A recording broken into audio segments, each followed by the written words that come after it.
All right, I'm going to call the Kalamazoo County Board of Commissioners Committee of the Whole, April 4th, 2023 meeting to order. And we're going to deal with some technical issues real quick.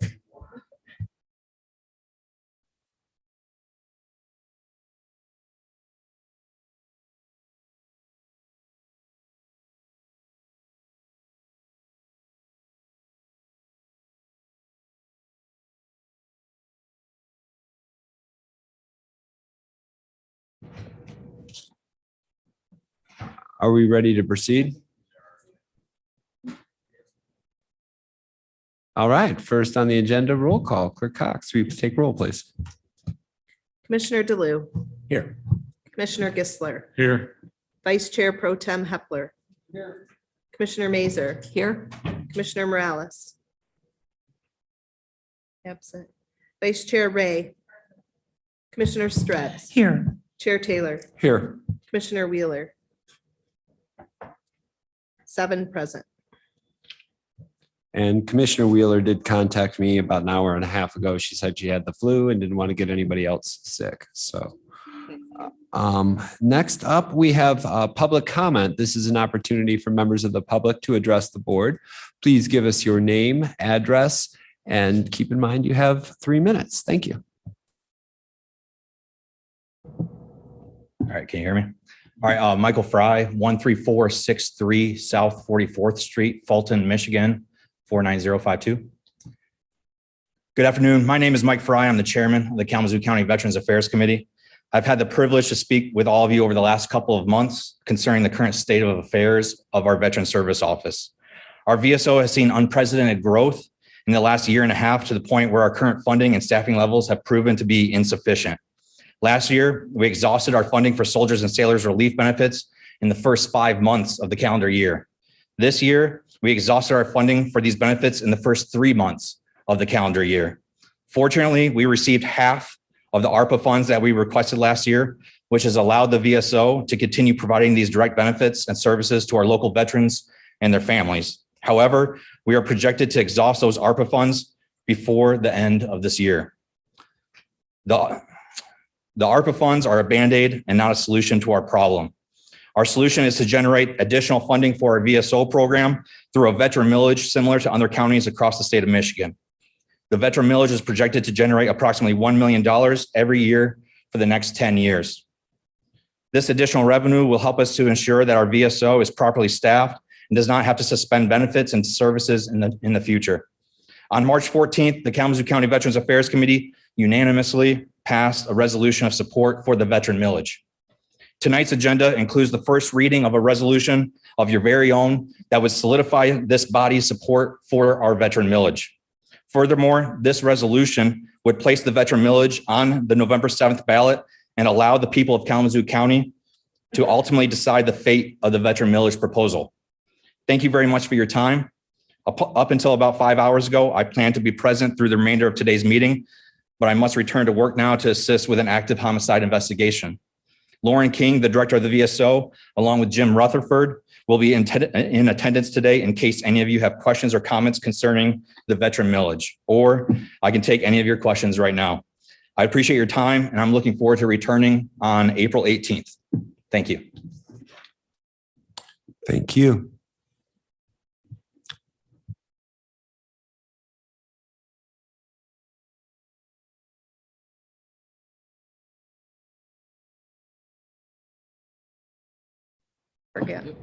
Good afternoon. My name is Sherry Lutz, village manager for the village of Schoolcraft.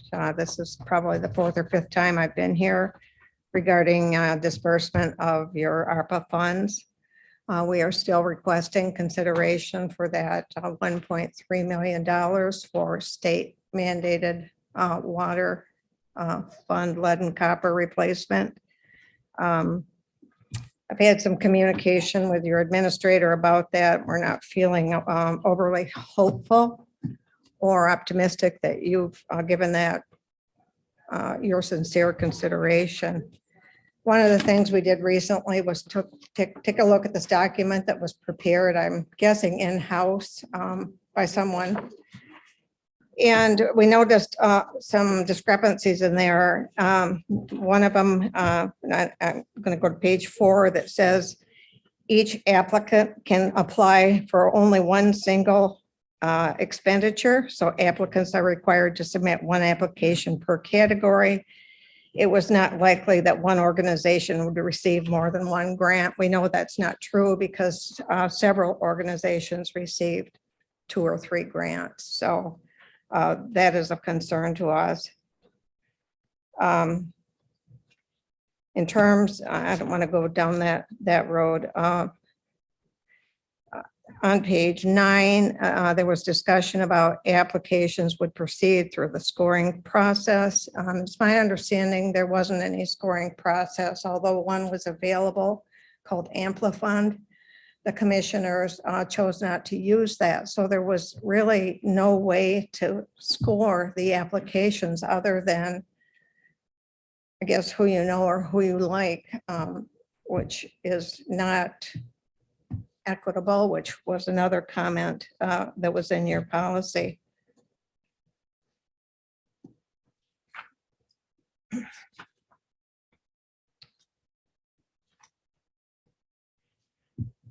On page 15, it talks about a cash match for any funding requests that would not be required to submit an application. We did not put down a cash match.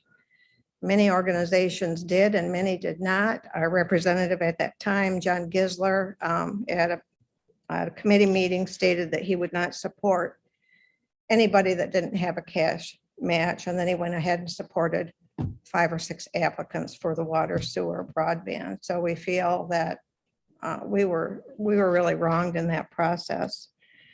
Page 17 talks about your evaluation process again, and the points that would be awarded. And since you had no process, no scoring matrix that I'm aware of, and I have FOIA'd quite a bit of information, I just don't feel that there was a fairness in looking at all these grant applications for people that got them. We're very happy for them, but we're not happy for ourselves because we don't feel like there was any equity to it.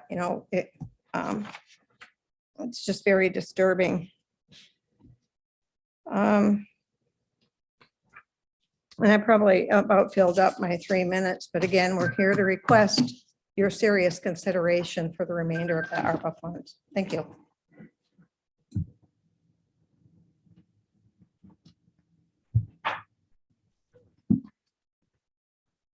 It's the weirdest thing. I've never seen it do that. Do you know? I have no idea. It'll work like this. It is electronic. It's not push back. I don't know. We'll put that button. Oh, okay, there we go. First time I've ever seen it do that.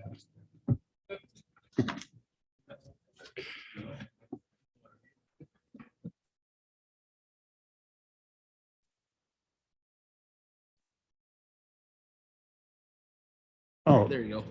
oh, it has to be read. I thought, okay. Excuse me. Thank you for the opportunity to speak. My name is Keith Gannett, and I am a part of the Schoolcraft Village Council. And we've been here several times and brought up different ideas about what we thought about the distribution of the ARPA funds, and I'm not going to go into that, but I do want to express another point of view. Over the last 15 years, we have paid into the county $121.5 million in taxes. And I want to know, what have we received back for that during that time period? We have our own fire, police, DPW. Buses do not come to the village of Schoolcraft. And I just wonder, where is the reciprocity here? We currently have a state mandate, unfunded mandate, to repair all of our copper and lead lines, or lines that have those elements in it. And we run on a really tight budget in the village of Schoolcraft. We also need 2 new water wells to replace the ones we've had in use since the 1930s. And they're too close together, 50 feet apart. We need to drastically do something with our water supply for our people. We certainly need some sort of help for the 1,700 residents that are in Schoolcraft. And I just wanted to say a little bit of give back would really be appreciated. Thank you.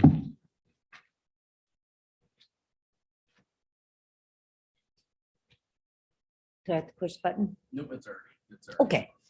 Diane Bush House, 5972 North Riverview Drive, Cooper Township, to be exact. A little emotional today. I found out some news that I didn't know, and that's really hard to believe. My sister passed away, so I go to make the funeral arrangements. It's all made, yeah. And then come to find out that they leave the gravesite open until the gentleman gets back at whatever time that may be to close it up. So in other words, you put the casing in and you drop the body down in, and then you put the lid on and you can leave. Wow. My sister has a son that is a handicapped child. He's Down syndrome. And I explained the whole process to him. I've worked for the city of Kalamazoo for 33 years, and never in my life have I ever seen anything or heard of such a thing. And they said, well, a lot of people don't want to stay at a funeral site, Diane. Well, maybe they don't. But I just explained a burial process to a handicapped child. I'm retired now. I started my own business. It's landscaping. It's whatever I want it to be. Heavy equipment. Okay, doesn't matter. The point of it is that's why I called Jeff Sorensen. I said, hey, Jeff, I said, I hear that I can't get the hole covered in. He goes, oh, no. He says, but it'll get done today. Well, what time today? My burial is at 11. Now, remember, it's overtime if it goes past 2 or 2:30. Long and short of this is that this is unacceptable in any way, shape, or form. This is disrespectful. This is discourteous to the county. So I made some other inquiries and come to find out, guess what? We've had the same guy for 25 years. We don't bid out any of this in Kalamazoo County. So we don't get a current, nobody gets to bid on it. And if you don't open up the bid, then women like me that and have experience doing this, how am I ever supposed to bid on this? The cemeteries look like hell. It's embarrassing, let alone the veterans part.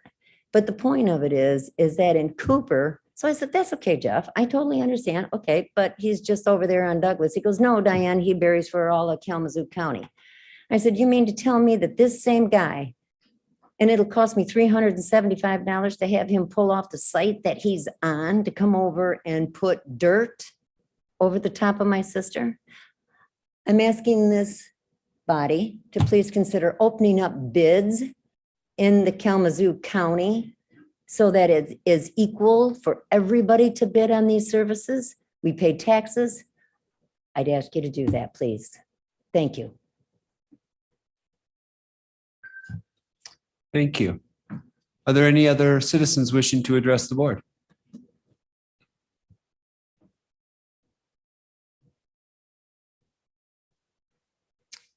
Good afternoon. Hi, I'm Jane Ghosh with Discover Kalamazoo. And Dina, if you could pull up the slides that I sent through. So I'm talking today on behalf of actually the County Communications Department ARPA application. I know it's unusual for Discover Kalamazoo to be speaking on behalf of the county, but since we submitted the application by the April deadline, there's actually been complete turnover of all the people that from the county that were associated with the project. So both from the communications, finance, and then county administrator. And so as the one with the most knowledge of the project, I'm speaking to this. The project that this is intended to fund was our unique selling proposition project, which we did an RFP for and selected a firm with the objectives you see here. I'm not going to spend time on the slides, but they're available for you later in case you have any questions for me. If you could go to the next slide, please. In the course of this project, we talked to over 342 people throughout the county, both one-on-one interviews, focus groups, and then in a quantitative survey. And we made sure that we had representation across the county. Actually, you can see here that of the county residents we spoke to, go back, of the county residents we spoke, there we go. Thanks. Stay there for a second. Of the county residents we spoke to as part of the quantitative survey, the city of Kalamazoo only made up 32 of those across the county. So the vast majority of the respondents in this survey were people who were outside the city of Kalamazoo, because we wanted to make sure we had a full county representation. I'd spoken about this project when we first talked about the ARPA applications, and I know that was a concern of several commissioners that we had full representation across the county, which we did. And if you could go to the next slide. And we also made sure that we had diverse representation as well, that we had a reflection of the voices that really reflected our total community. And we got good results. So this next slide shows for the final concept, 98% of Kalamazoo County, well, all respondents found it was a very believable description of the county, very unique description of the county. Long-term residents of the county, 99% of them said it made them extremely proud. 96% said it made them optimistic about the county. And our third target audience, which was the potential visitors to Kalamazoo, 52% of them expressed an intent to visit after reading the concept, which was greater than before they were exposed to the concept. So we came up with a concept that is doing the work. The total budget for this project was $240,000. We actually came in under budget at $227,000. Discover Kalamazoo has paid $80,000. The city has paid $37,500. And the remaining budget, which the intent was that it would be funded a third, Discover Kalamazoo, the city and the county. That is what that remaining ARPA application is to pay. And right now we got 90-day payment terms on the invoice for that third portion. 90 days are up on May 1st. If we don't find another solution, then it'll have to come out of the Discover Kalamazoo operating budget, which, given that we're funded really by the accommodations tax revenue, our accommodations tax revenue for this year is $2.3 million. So that's a significant portion of our budget that would have to be cut to fund this. So your consideration is appreciated, and I'll be available for comments. Thank you.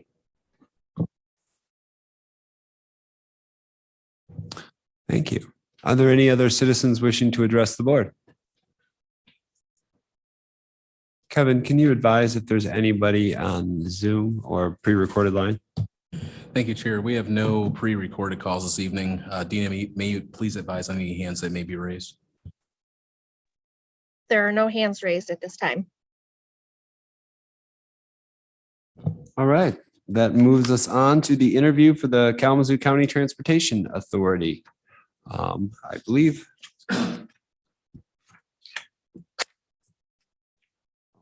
pop in here. I believe Isaiah Williams is our interviewee.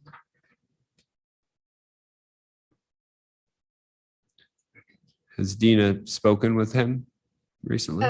Yes, he is online. I'm trying to figure out which Zoom user he is.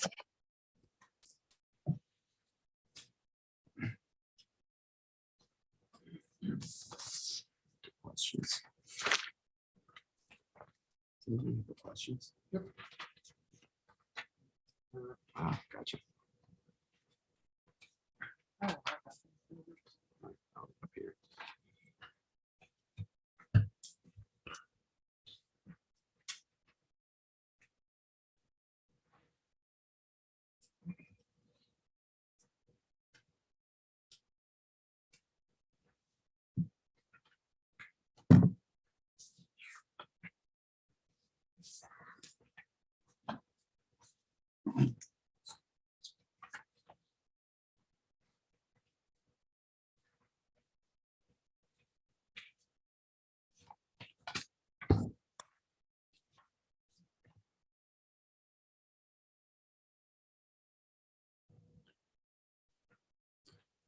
Give it a couple more minutes on.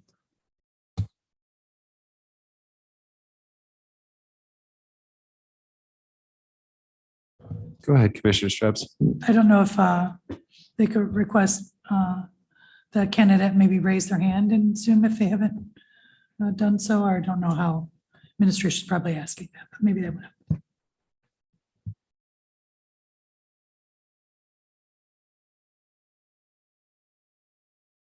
I am checking with him to see if he is on the right Zoom link. Oh, there he is. I'll bring him over now.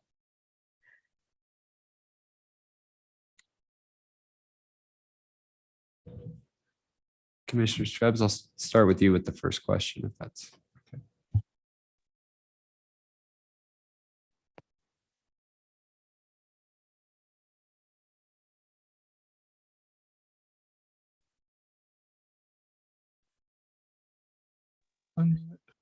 Okay, we'll have.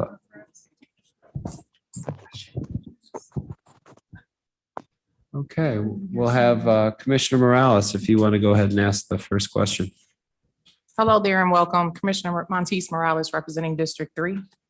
What do you know about this advisory board authority and why are you interested in serving on it? Well, I actually don't know a whole lot. When I first applied to the board, I did a lot of research, but ever since then, I've pretty much forgotten. And why I would like to, I've been serving the Kalamazoo area as a preschool teacher for since I was 16, working with youth in and around Kalamazoo, and I just want to help out the community anytime or any way I can. Commissioner Pro-Tem Hepler.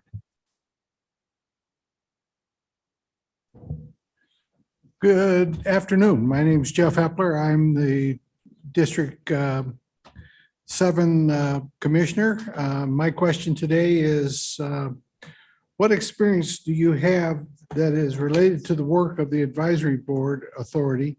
This could be professional experience that you have from the community. Well, like I said before, I've worked with families and children for better part of 6 years professionally as a lead preschool teacher. And I just think that I could be a really reliable asset, as I have a different perspective as everybody does. But I think from what I've done, I could help out. Thank you. John Taylor, District 4. Can you share what you've learned from working with people from different cultures? Yeah, when I was 19, I went down to Arizona to serve as kind of like a traveling pastor of sorts for a program called Youth Haven. And while I was down there, I met another, we'll just call him a counselor, and he was a Mennonite. And we discussed differences and similarities. And I learned a lot from him. And one lesson I can take from that is never call a Mennonite an Amishman. They take great offense to that, something I didn't know. But yeah. Thank you. Vice Chair Ray. Good evening. Tammy Ray, I represent District 1. What training or education have you received in diversity, equity, inclusion, and justice? And how will you use what you learned in your work with this advisory board? Well, working with children every year, I have to attend a diversity day or an ethics course. And I really think it's extremely useful, really, really important for some people. But I find that sometimes I'm sitting and listening and being told things when I'd rather it be an open discussion. And I know that that sounds a little risky, especially living in the climate we live in today. But if we could create a hostility-free, judgment-free zone where we just talk about topics, that would be great. But I feel, yeah, that would be a better solution to what I've been going through. Thank you. Thank you. Commissioner Mazer. Wendy Mazer, District 8. Let's see, we're on 5, right? Okay, so what do you expect the advisory board authority to give to the community, and how can you help the work of the advisory board authority? Well, I think the board provides a safe and reliable experience while trying to extend services to those in need, and while budgeting, of course. And I could help with the latter of that, not the budgeting, but before that, the extending services to those in need.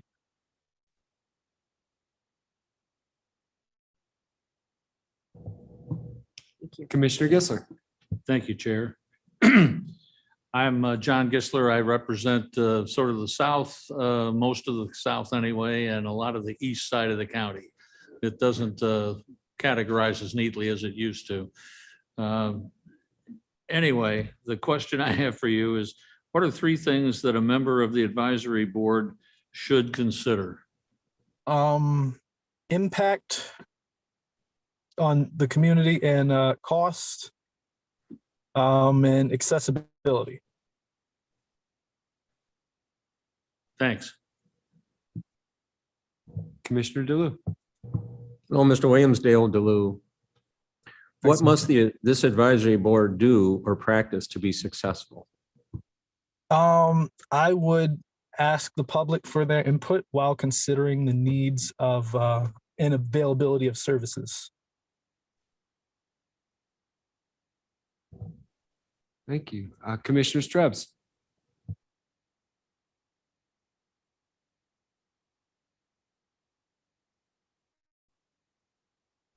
My goodness, I'll get it together. Hi, Mr. Williams, welcome.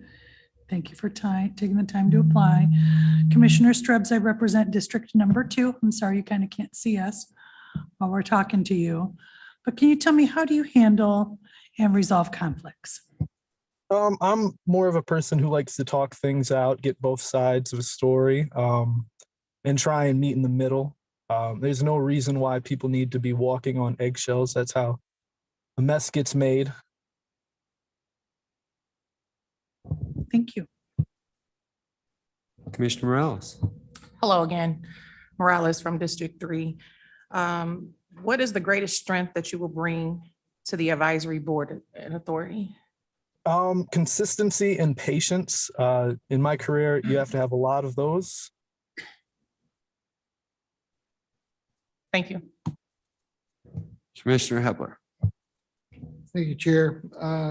Jeff Hepler again. Do you have any questions for us? No, I do not. Thank you guys for rescheduling with me, and have a good evening. Thank you very much.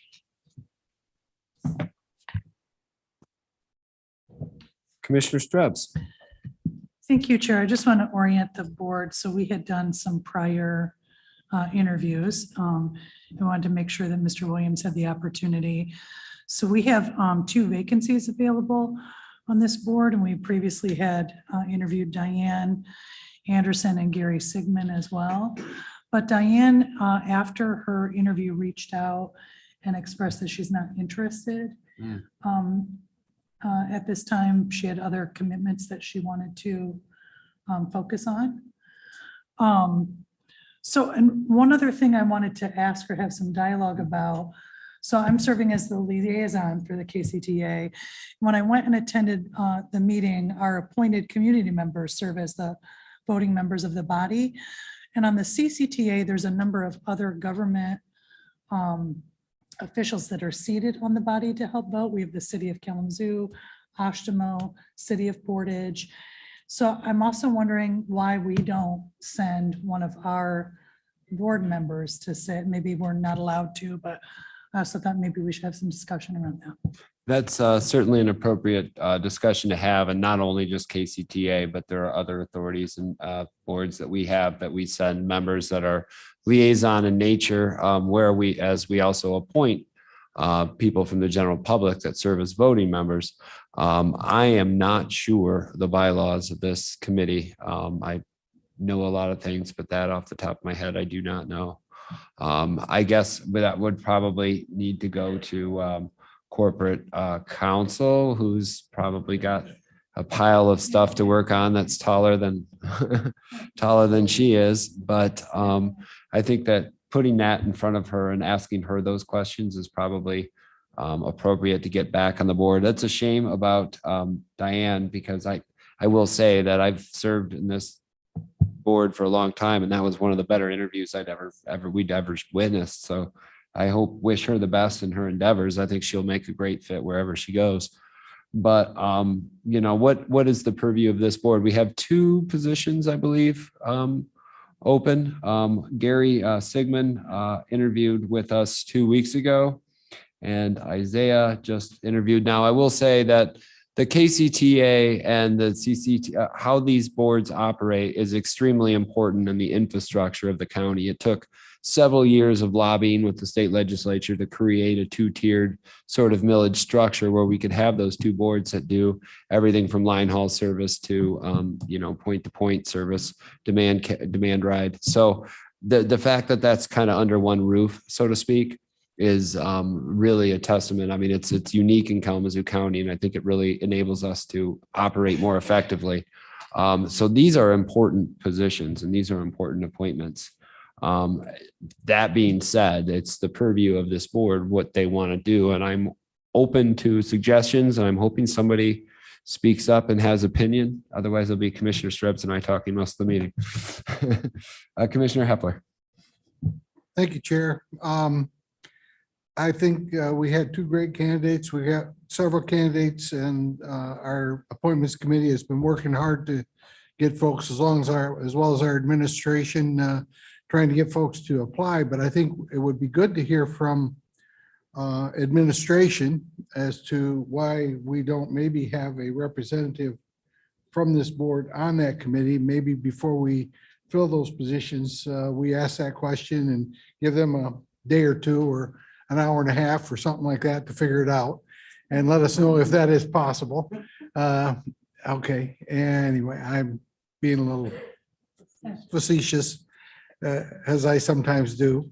Okay, I'm like that all the time. Anyway, but maybe we should do that before we fill those positions, unless it's going to interfere with the operations of that organization. And I see our transportation person is here to, Sean, is it going to cause a problem if we wait another little bit? Our corporate counsel had her hand raised, and I always like to let the lawyer speak before I get in more trouble. That's very generous of you, Chair. So one thing I wanted to note, just in general, as we're looking at these memberships of the particular bodies and appointments of those, over the last probably 2 weeks, I've dealt with maybe 4 different situations where it's sort of confusing in terms of who's a voting member, who's an appointed member, and who's able to be on certain bodies. So the one thing I would caution is that we need to go back to the bylaws and the articles of incorporation, because if it's not provided for within those documents, technically any person that's quote unquote appointed by this board to go, such as liaison members or alternates, technically under those documents don't exist. So when you show up and the intent is that you're supposed to be an alternate member, if in your bylaws, the parliamentary procedures, Robert's rules, and your bylaws do not provide for an alternate member, technically you're not an appointed member of the body. So even if you come in lieu of the other person who's unable to attend, you're not technically a voting member. So that's been causing some issues. And I think it'll be important as we go forward to clarify that. And if we need to, bylaws can be amended to provide for alternates or liaisons or those types of appointments. But I would hate to start adding those people outside of that before we get that fixed. So. But regardless if you're a voting member or not, you're still a member of the public and eligible for the snacks, correct? Commissioner Strips. I appreciate the feedback from council and colleagues. I think with 2 vacancies open, we give council some time to help us review bylaws, see if it might be appropriate to appoint someone from this body into one of those seats. But otherwise, we could fill the second seat. And so I would move to appoint Gary Sigmund to the KCTA.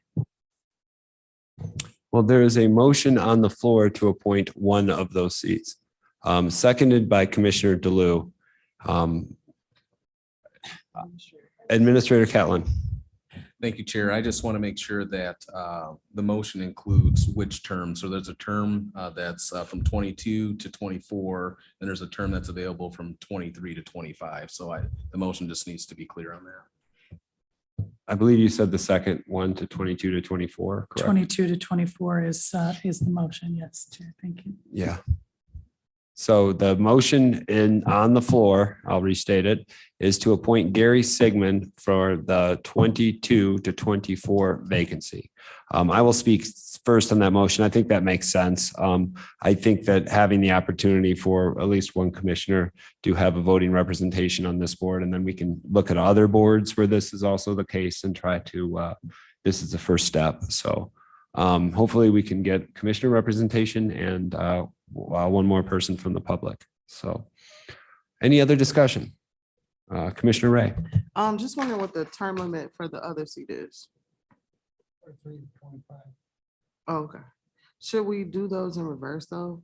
If we're gonna appoint a commissioner, it'll make sense to go through 24 because our term is up in 24 and not 25.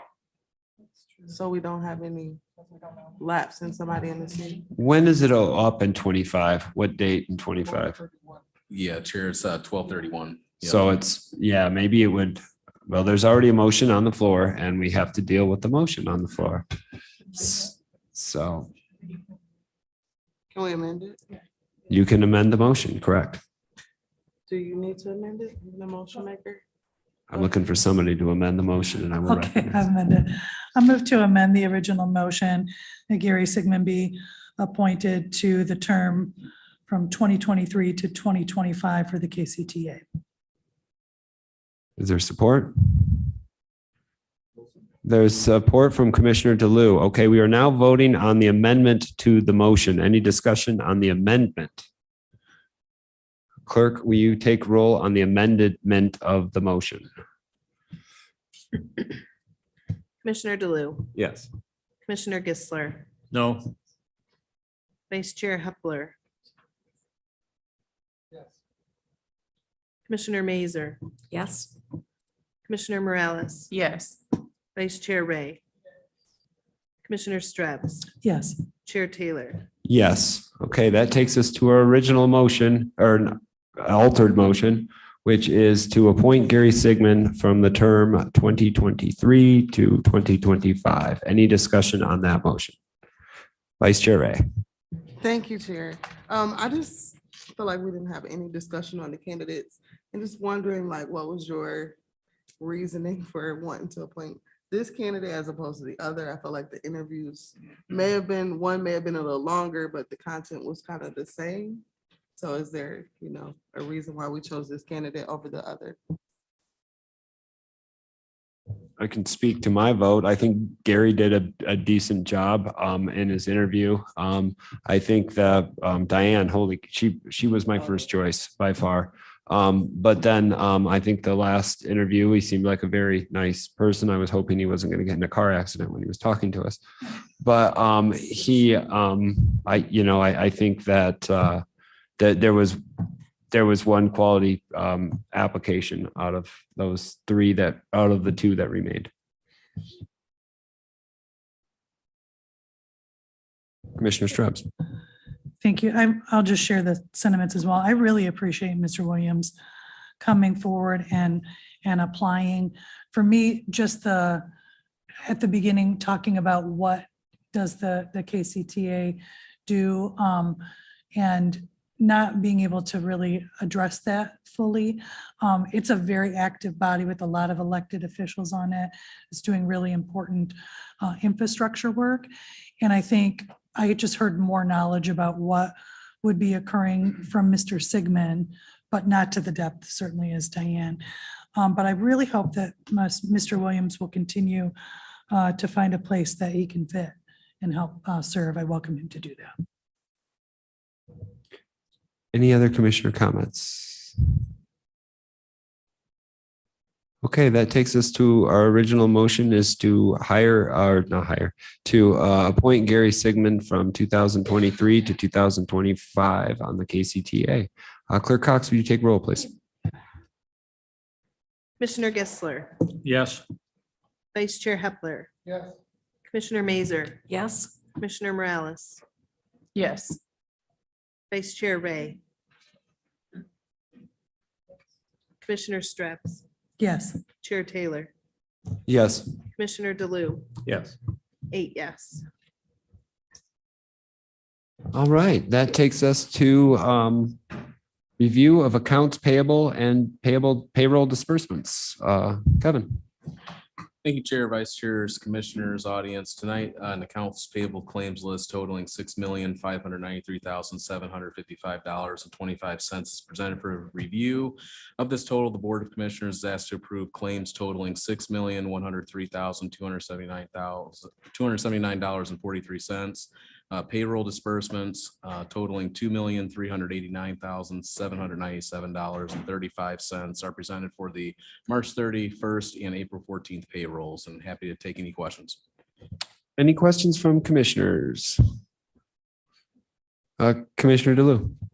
I don't have a question, but I need to point out a possible apparently conflict of interest. There's a disbursement from the Airport Authority to the Fraternal Order of Police for $330. I'm the treasurer of the Fraternal Order of Police. And I wanted the public to know that. It's for a fundraiser that the FOP does every year. We sell an ad book like many nonprofits do. We are a nonprofit organization. And for years, the Airport Authority has purchased an ad in our ad book for $330. So I just wanted to make you aware of that. Well, thank you. And I had a question, Kevin, it's kind of the three, there was in the transfers of disbursements, it was 3.3 for the Justice Facility building. Is that from cash or is that the money that we all already bonded out? Yeah, those are from funds bonded. Yeah. Thanks. Any other questions from commissioners? All right, moving right along, business priorities housing, Ms. Mary Balkema.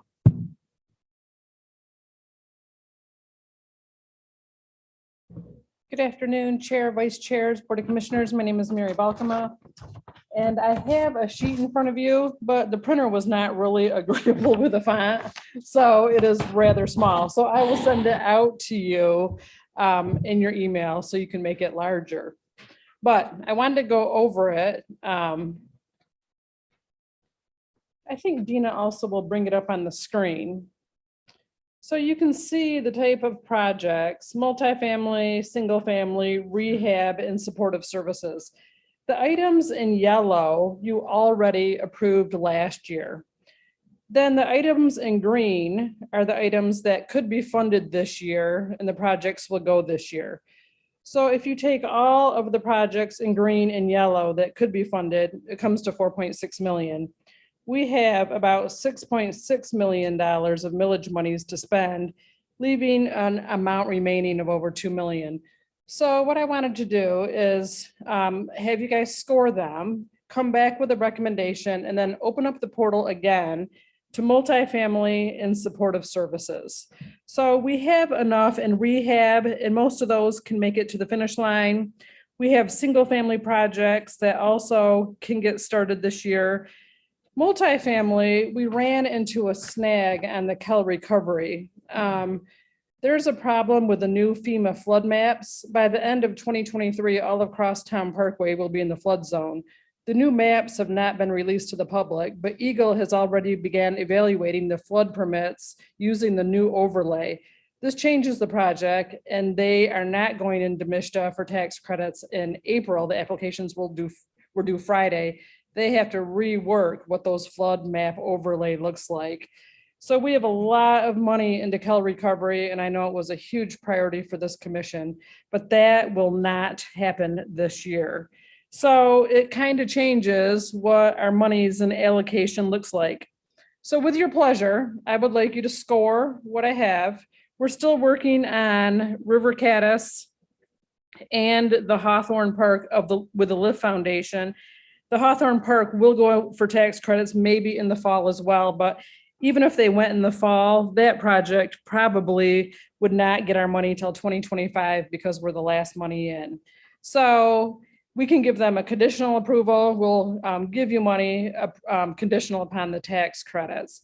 So a little bit of it is in flux because obviously these projects are hard to get to the finish line. So with your approval, I put everything out for scoring. I will help you get through them and to score with the money what you would like. I'll average those scores. bring my recommendation back to this governing board for approval. And I'd like to do that relatively quickly. There's some projects like Habitat for Humanity has 9 critical home repairs. They're all queued up. They're all identified. Some of that work really is critical. It needs to happen. There's some emergency home repairs on here. So I will do that in short order and then open up the portal again for multifamily and supportive services. And then the Public Housing Commission also has money that they want to put on the portal. We're meeting this week to get that done as well. Questions from commissioners? Commissioner Straps. Thank you. Director Buckman, when will the portal be open for? Next week. So I'm going to Next meet with the week. Public Housing Commission this week, and then I'll open it up for the Public Housing Commission and our projects probably next week. at And the again, beginning of the week. total that will be available potentially to those additional applications you said was? 2 million on our side, and depending on what the Public Housing Commission puts out there too. They have over $1 million from the original millage for families that could be in play as well. Thank you. And maybe this is a little premature to ask, Mary, but is there like these projects, they've got a number of units. Are there like requirements for Section 8 vouchers or any of that, those stuff that we put in there? Some of them have vouchers that go with the project, like Mount Zion. So they don't have vouchers with folks walking out on the street. They're vouchers that go with the project. Yeah. Okay, thank you. Any other questions? Thank you, Chair. Thank you very much, Mary. All right, this takes us into our business priorities. This is the two policies that we are going to discuss this month, or actually only one policy, is the delinquent tax revolving fund. I will, I guess, lead it off. Kevin, if you want to jump in, and if I make any huge mistakes, you can correct me. But I wanted folks to understand this policy. This is a huge revenue source. It's traditionally been a revenue source for the County Board of Commissioners in our $120 million operating budget or whatever we do each year. Traditionally, about 1.2 to 1.5 million, about 1% is generated from this fund. It's an appropriation that comes every year per state statute. It's up to the County Board of Commissioners to identify, excess amounts that were created in this fund, and then to transfer those funds, the appropriate amount, to the general fund. One of the reasons I think we should look at this fund is to make sure that it's balanced and that it's up to date.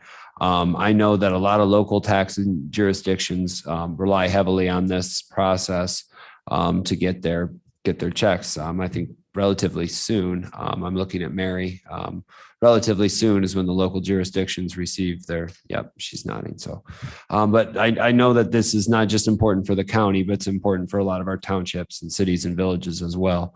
I wanted to kind of ask if there's any commissioners that had a question about this policy in particular, how it's used traditionally in our budget process, or questions at all as it relates to this policy. I think this is a big one that the County Board of Commissioners has, and it's 1% of our operating budget in a sense. Nobody. Okay, well, I wanted, as we go through the next budget process in 2024, and we're looking for revenue and line items, you guys can remember this conversation and how we got 1% of our revenue. But it would probably be remiss if I didn't, maybe at a future meeting or just a private email, Kevin, if you can let me know what this fund is at right now, what our receivables are anticipated to be and what our expenditures are anticipated to be.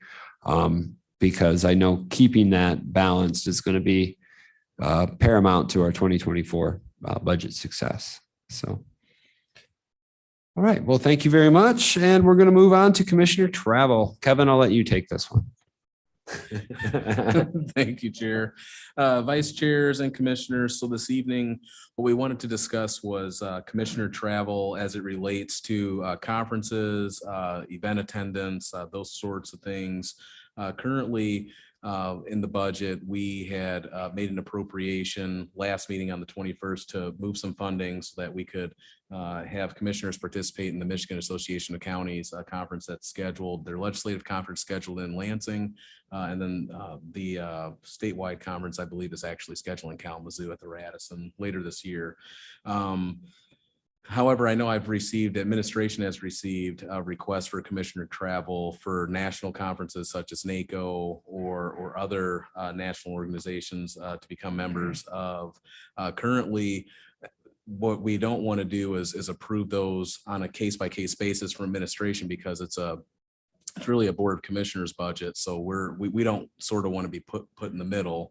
What we would prefer is that the board of commissioners develop some sort of a policy, whether that be each commissioner has a certain allotment every year to travel, participate in events, those sorts of activities, or limit travel to only in state, or limit out-of-state travel to once per year or something like that, but we need some guidance on that. And then also we need to appropriate funding to do that. Currently in the budget, we only have line items for travel and memberships at $5,000 each, so it's only $10,000. We have 9 commissioners. Depending on where these are, it just may not be enough to support. So we need to look at performing a budget adjustment for that as well. So that's sort of where I wanted to start the conversation and then obtain some guidance on that.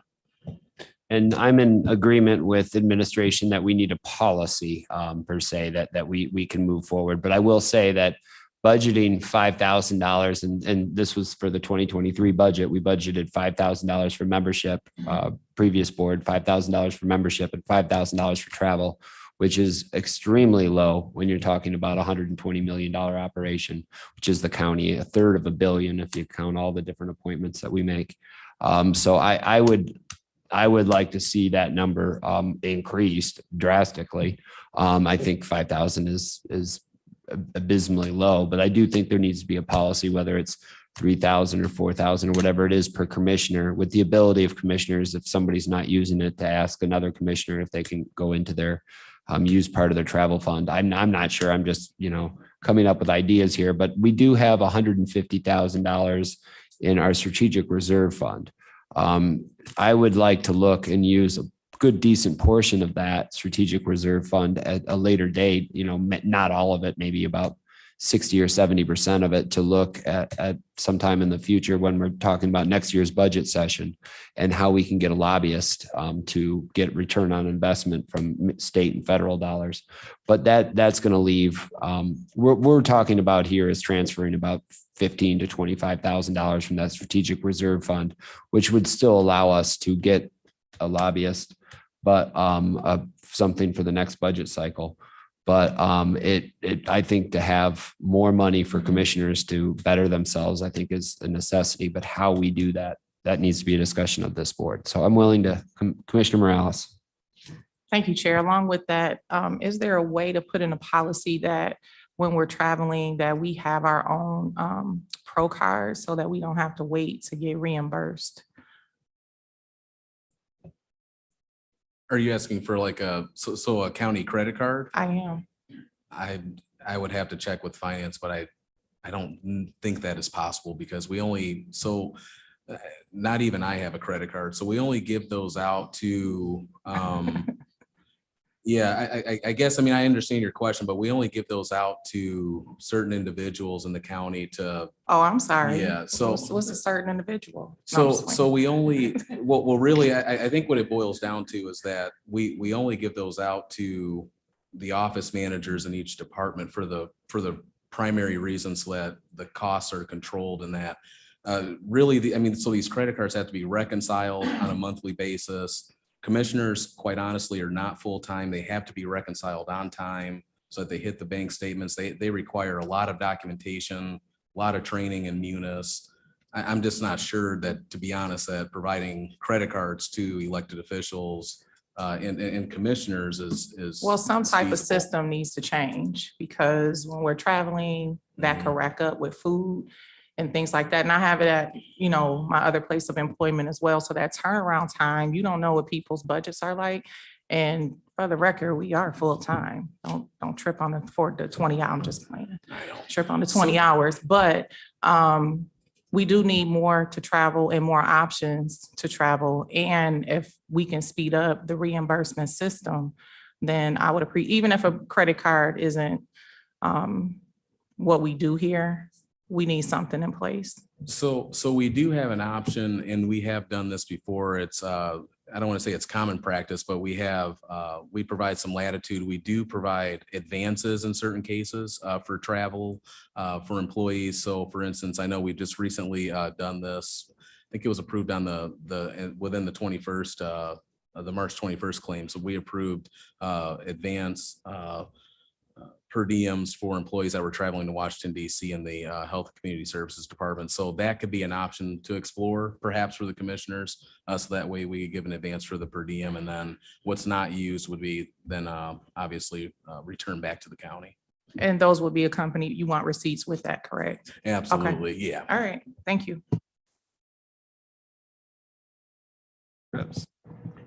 Thank you, Chair. Yeah, I like the idea of an advance being used rather than county credit cards.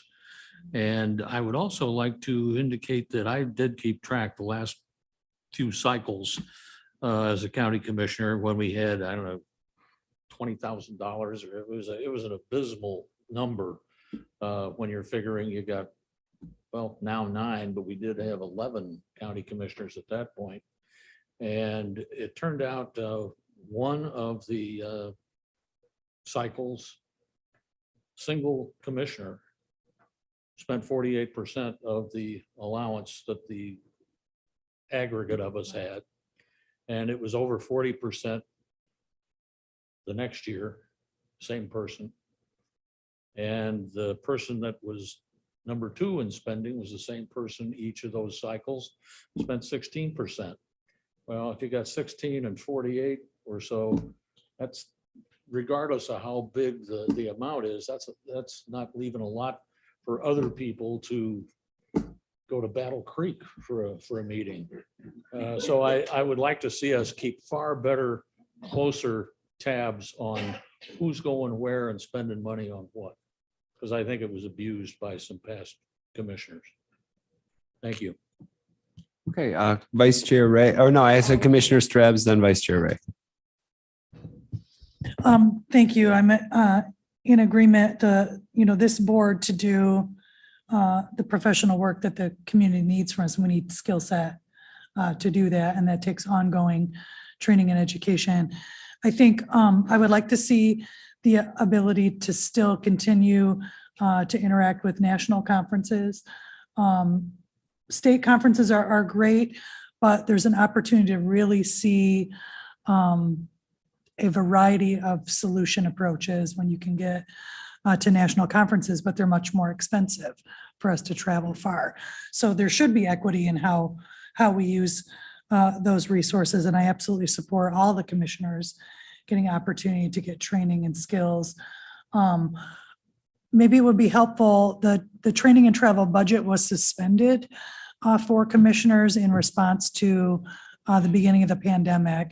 And I think Commissioner Gisler is probably accurate that it was probably a $20,000 budget, but maybe that could be confirmed for us. I think that was too low. So we should consider going high. Yeah, it's too low. So in full support of that. And I like Chair's idea of sort of an allocation for everyone. And then maybe some of us, don't have an interest to go travel, and we can kind of horse deal and reallocate training dollars if needed. Vice Chair Ray. Thank you, Chair. I agree with most of what was said. I agree with Commissioner Morales. Traveling and being reimbursed is an equity issue. Not everyone has $1,000 to pay and then wait 2 months to get it back. So if we have a system in place, if that can be kind of shared, so we can take advantage of that if necessary. And then I wanted to speak to Commissioner Gisler's comments about like commissioners taking advantage or using too much of the budget.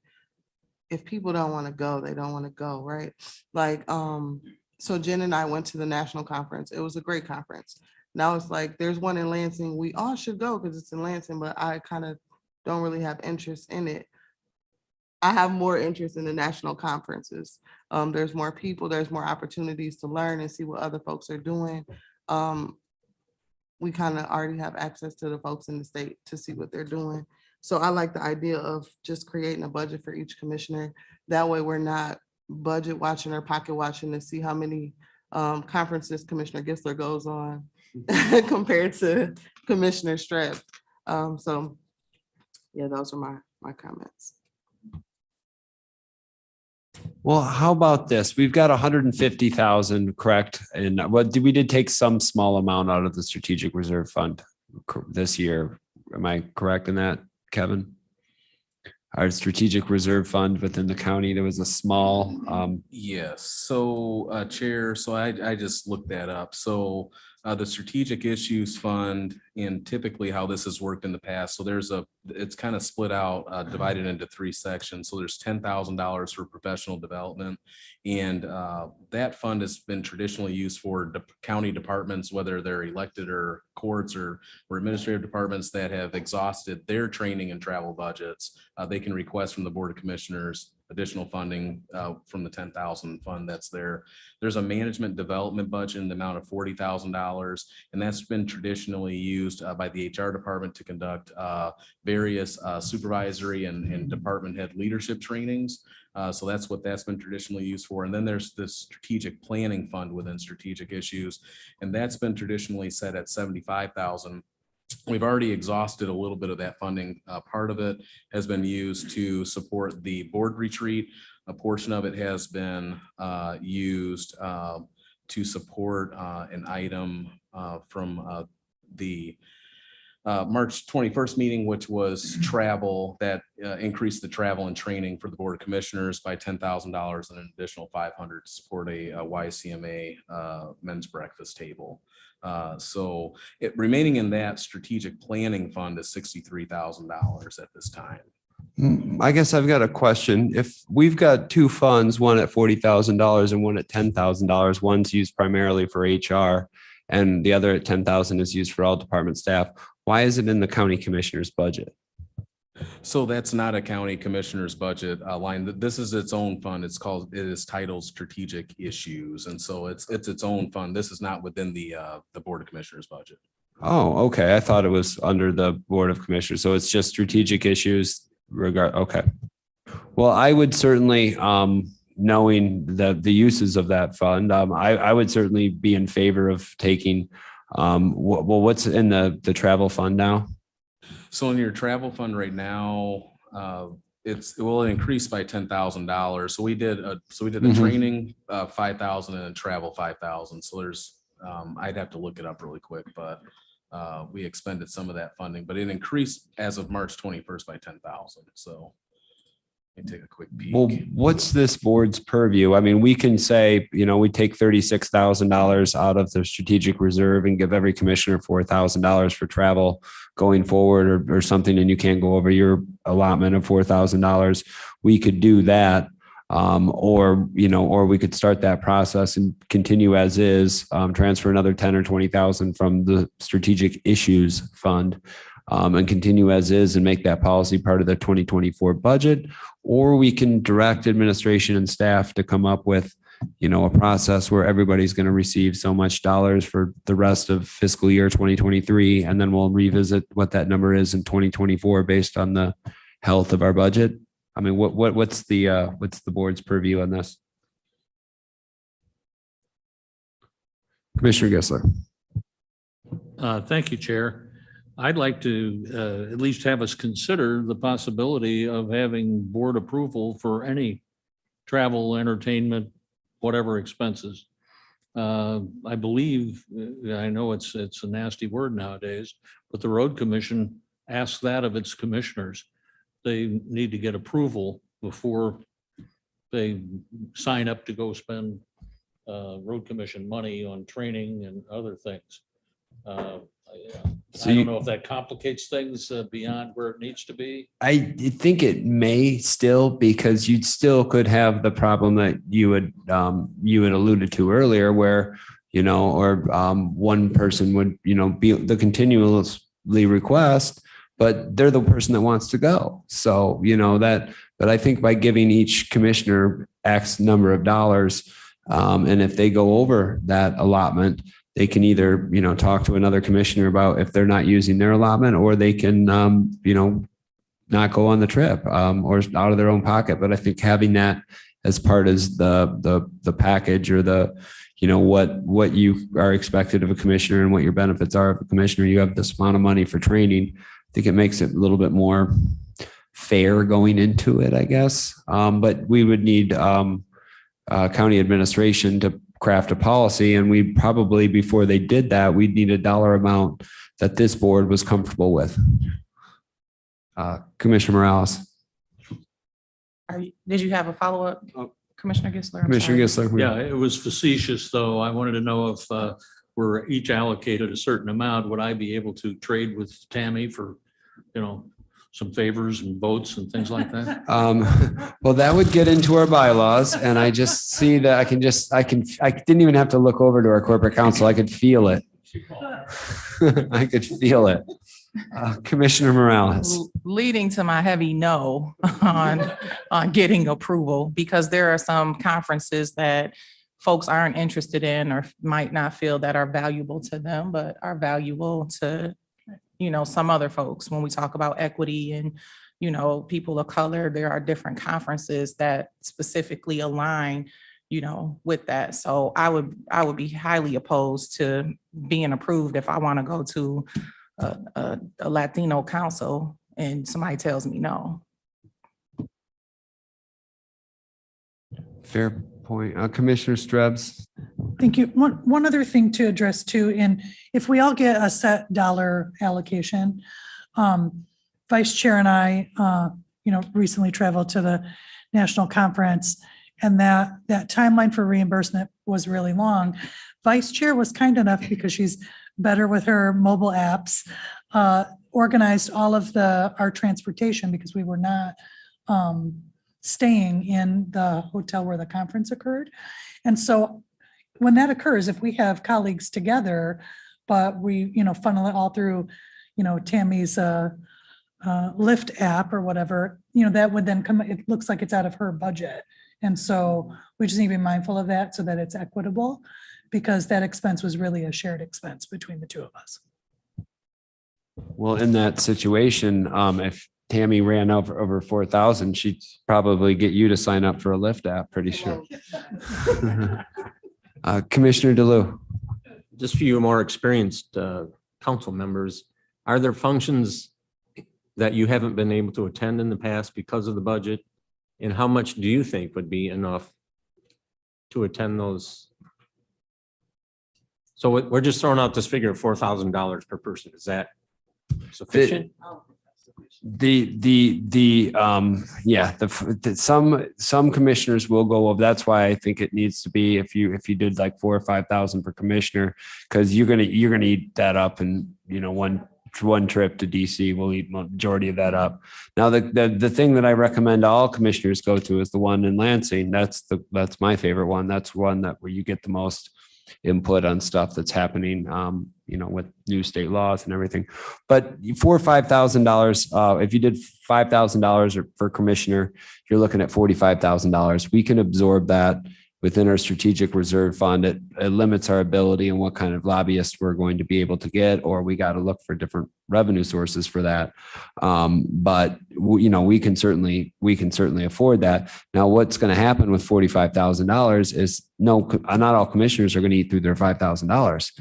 And commissioners will have to go either to others and say, I need some of your allocation, or they're not going to go. Or what may well happen is, of that 45,000, a portion of that's going to be returned every year to carryover. to the general fund because we're not going to use all 45,000. So just keep in mind, if every commissioner gets $5,000, not every commissioner is going to go through $5,000. And I don't even think if one commissioner did all the horse trading in the world, he or she is going to have a hard time getting up to $45,000 in travel. That's going to be really hard to find that many conferences. But I think I think $5,000 is enough, provided commissioners have the ability to get from other commissioners, to answer your question. Just another question, if I may. For some reason, I remember seeing under the budget, county commission, like $330,000. What does that go for besides salaries? Well, that was my question of the $150,000. I thought was strategic issues was a majority of that, but I've been told that that's not under the commissioner's budget. Maybe Ryan, I'm kind of putting you on the spot in the back there, but do you happen to know if that's under the commissioner's budget, or is that, it's not? Okay. Yes. So Chair, the Board of Commissioners budget, so it's the revised budget now as of March 21st is $335,900. The largest portion of that is the salaries of the board. And so that's all of the commissioners, the 9 commissioners' salaries. Then you have the fringe benefits because we have the payroll taxes on that. There's mobile device stipend, that's $6,600. We have $1,000 allocated for office supplies, and we're still getting that office together. And then we have contractual services in there for $30,000. The advisory board compensation is quite a bit too. That's $49,300. The internal communications charges, those are the IT equipment that we have. We have internal service charges for that. So that's $16,000. Then that's when you get down to your travel, which is now an adjusted amount because we increased that budget. That's now $11,300. You have a small charge for their imprinting, copy charges, $2,500, postage, $1,000. The association dues and memberships, so that's like Michigan Association of Counties, NACO. So that's a pretty large line. That's $24,000. And then again, the meals line we need to increase as well because we're going to start providing light snacks at the meetings, but that's set at $500 right now. We need to probably bump that up to about $4,000 to $5,000. Based on the meals that we'd like to provide at these Board of Commissioners meetings. The employee training, which kind of goes in tandem with the travel, since we bumped that up $5,000 on March 21st, that's now $9,700, but that's what this discussion is kind of playing into. We'd have to adjust those based on tonight's conversation. We have meeting expenses and then plat inspections, which are pretty low, $1,300 and $100 respectively. So that gets you to your $335,900 budget. The strategic issues fund is separate. And then the Board of Commissioners does leverage that for strategic planning. We leverage it for, again, to support employee conferences and training if their own budgets can no longer support it. And then we have that management development fund too of $40,000. Do you happen to know history of that county commission budget of $330,000? What percentage was maybe from 2018 to 2022 was returned to carry over? That would be interesting to know because my assumption and guess is double-digit percentage, if not higher, was returned every year to carry over. Yes, Chair, we can gather that for you. No problem. And also, if we're paying $16,000 for internal services, I would really like email on my cell phone. That's a different topic. Vice Chair Ray. Thank you, Chair. So I have a question about the memberships. So we currently only have NACO and MAC, which is not $24,000. So I know that surprisingly, those memberships are quite expensive. I know there are others, and I can look that up and get back to you on that for sure. But I know that the NACO and the MAC memberships are quite expensive in the thousands of dollars. Well, the NACO is $5,000. I don't know how much the MAC is, but I don't know what other memberships we have, but like, is there a process for memberships? I know, like, I sent the email that I wanted to join NAPCO. It was like $200, and should there just be a formal process, or do we just assume these are the only two memberships that we can have, or we just pay for them out of our own pocket? Yes, I think that's part of this discussion tonight, Vice Chair, is how we go about that. In terms of memberships, travel, training, events. I guess if Board of Commissioners wants to provide a predetermined allotment of $4,000 to each commissioner, then the commissioners can individually sort of decide within the parameters of the law in determining lawful expenditures. Obviously, we know what they want to be involved in. And so I utilize corporation counsel for that. So when we, when those requests come up, we vet those. But I think that's what would be leverage for each commissioner to participate in what they want to participate in, again, within parameters of the law. So, yeah. Well, the chair would, I guess, anybody else want to speak on this topic? Commissioner Hepler. Thank you, Chair. Having been on the board for quite a long time, there were many conferences I kind of wanted to go to, but because our budgets were limited and the amounts of funds available, we were unable to go to them.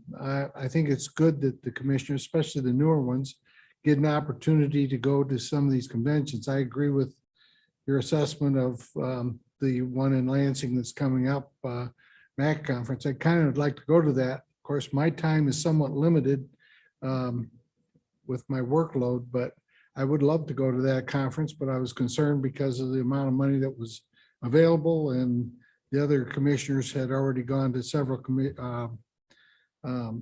things in the past, or that have already gone. So I kind of backed away from it a little bit. I've been to them before, but it's been quite a while. I think it's good to go to these. I'd like to kind of go to the one in Lansing the latter part of the month, but I was kind of concerned as to the funding that would be available to go to it.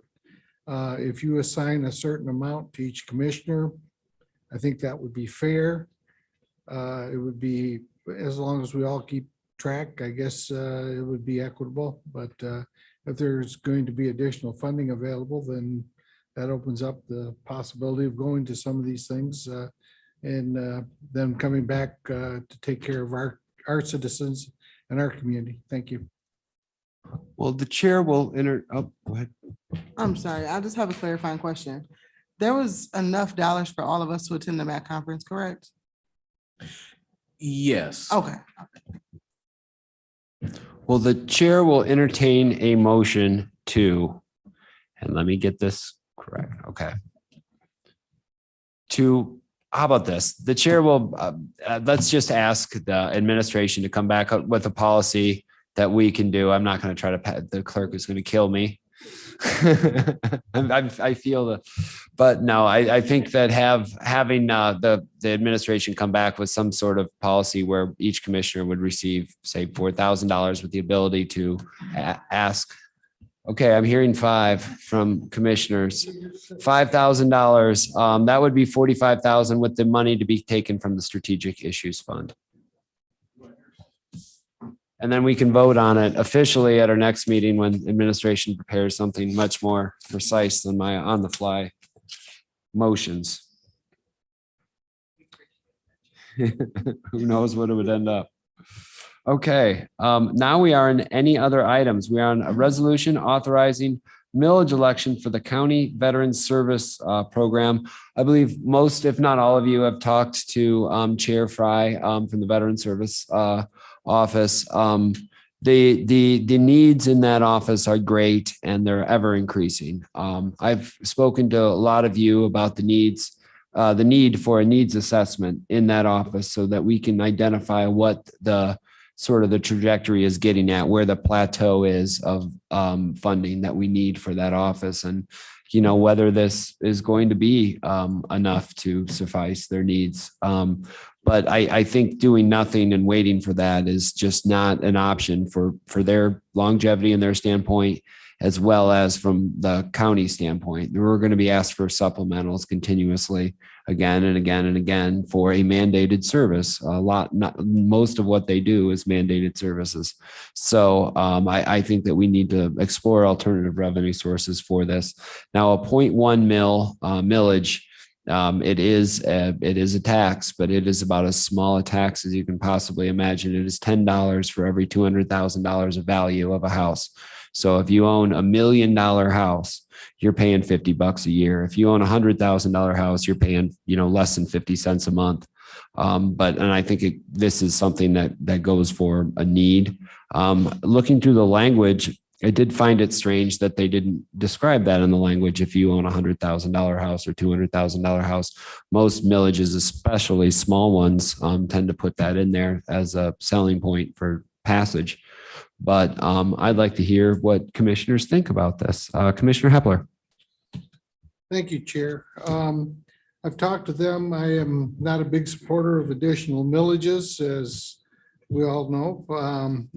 But I feel that these people that we're serving that have served us and are in desperate need of services, that this would be an important millage to ask our voters to approve and try to help our veterans especially when they're in needs like they are today. So I will support this millage. Thank you. Commissioner Gissler. Thank you, Chair. I concur with Jeff. And I don't know if I've ever voted for a millage. One time, okay. Which one was that? Transit. Oh, housing and transit. There's two. Better look out. Wow. You're blowing me away. Anyway, when you look at what we do for our veterans in this county and compare it to other counties in the state of comparable population and status and whatever else, we should be ashamed. This one I will support, and this will be my third. That's in, 12 years? That's not bad. You're still only like 3 for 15, so. Okay. I didn't know that. Thank you for checking on me, John. Thank you. Commissioner Morales. Well, I'm happy to see our big spenders with tight pockets are supporting this. I am in support. I think we need to do more for our veterans, and thank you for your service. I did have a chance to meet with 2 individuals from it was I can't think of it. Is it Mark? Mr. Fry, excuse Princess. I got to meet with Mr. Fry and Miss Tony Kennedy. And it was a very robust conversation. He almost prepared a dissertation that I had to cut in half for him. But we appreciate your service, appreciate you being here, and you all do have my support. Commissioner Strubs. Thank you, Chair. I also am in support. I'm glad to see this is going to move forward. I think one of the other things to help elevate for the community is it allows the Veterans Service Office to help make decisions about where the need is. There, sometimes funds that go into the VSO are constrained to only veterans who served in wartime. And though their service is important, folks that do not serve during wartime also do valuable service for our communities. They respond as National Guard troops to disasters and many other things in service, and they made the commitment to us. We know people are struggling, so I hope deeply that the community will support this when it faces them at the ballot, because people need help feeding themselves, and we can solve that. Thank you. Any Commissioner DeLue? Yeah, I have the honor of serving on the Veterans Board as your representative, and these people don't just meet, they are passionate and dedicated to their cause, believe me, and it's hard to believe they're volunteers. You can just feel it in the room, how dedicated they are. And I didn't realize we have over 15,000 veterans in Kalamazoo County, so passing this millage, I felt from the beginning would be fully supported by this board and the community, and I hope it is.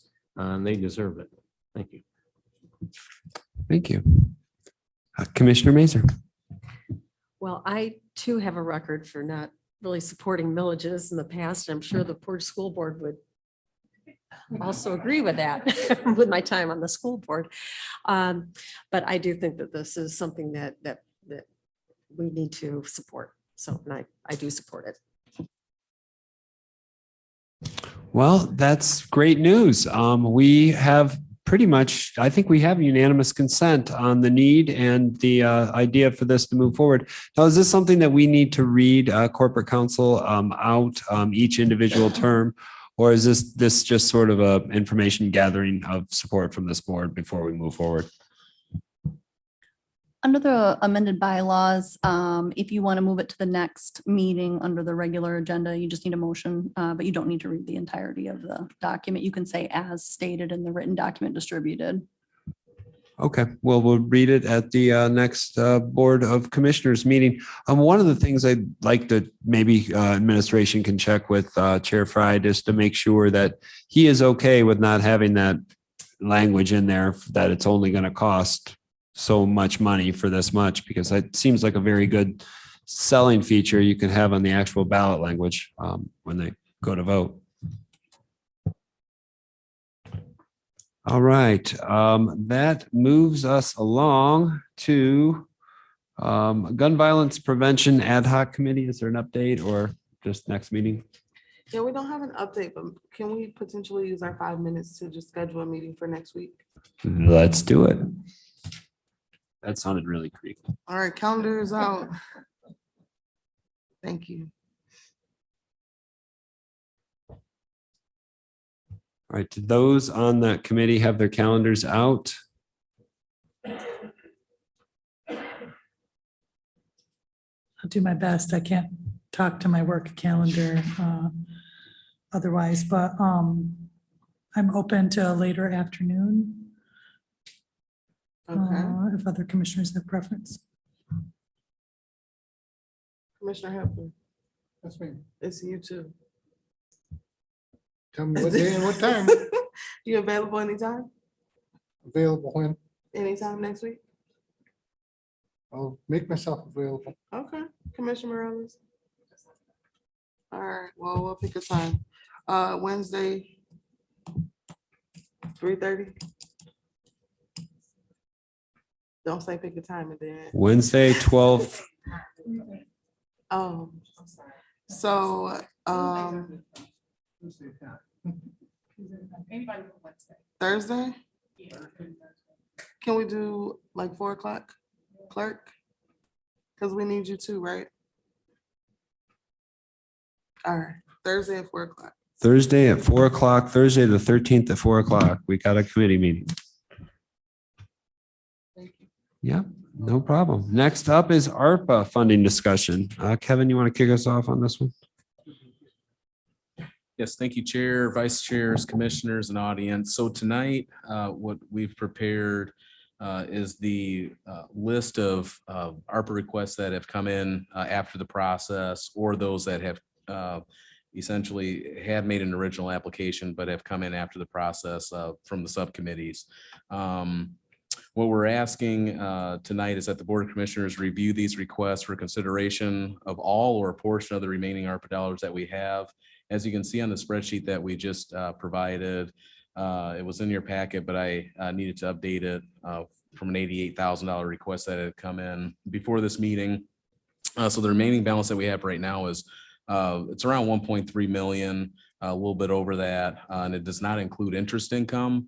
We'll have that amount once our 2022 audit is complete. We just want to make sure that's all together. Just to provide you with an update on additional funds that we did receive, sort of related to ARPA. We received $100,000 from the U.S. Department of Treasury, of which $50,000 was received last year, and the remaining $50,000 will be dispersed this year, sometime in late summer, early fall. This is from the Local Assistance and Tribal Consistency Fund, which is a government revenue enhancement program that provides additional assistance to eligible tribal governments. eligible revenue sharing counties and eligible revenue sharing consolidated governments. So this $100,000 is not included in the ARPA total that's presented in front of you tonight, as the requirements differ. Although this pot of money actually has a little bit more latitude where we can participate in projects that encompass capital expenditures, general government operations, and meeting other federal programs, non-federal match and cost sharing requirements, so other grant programs. I've included the spreadsheet of the remaining ARPA requests that we've had from the last year, and we kind of discussed with the last board that we would review these every quarter. So this is sort of the end of first quarter 2023, and so asking for some feedback on that list, and if the board would like to move forward with any of those requests this evening, happy to answer any questions. Commissioners. Vice Chair Ray. Thank you, Chair. Just a couple questions. So for the requests that were received after the deadline, how do we get additional information on those proposals?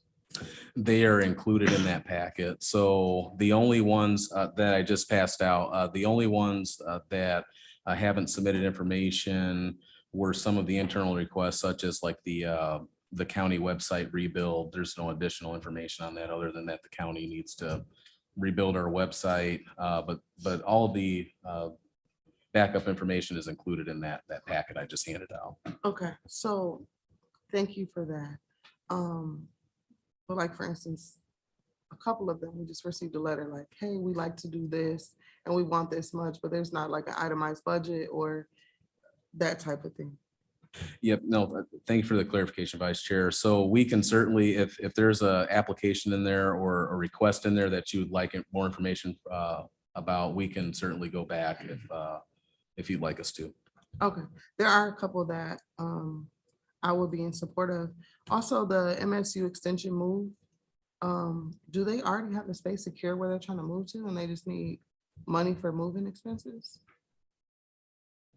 Vice Chair, I would have to go back and ask them that, but I can review that and get back to you in this board. Thank you.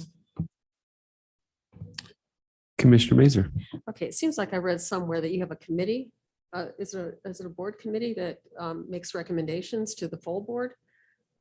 No, how they did Not it anymore? previously. I'll let Vice Chair Ray explain it because I'll get it wrong, I'm sure. Well, there were there were three committees, internal, external. Okay, thank you.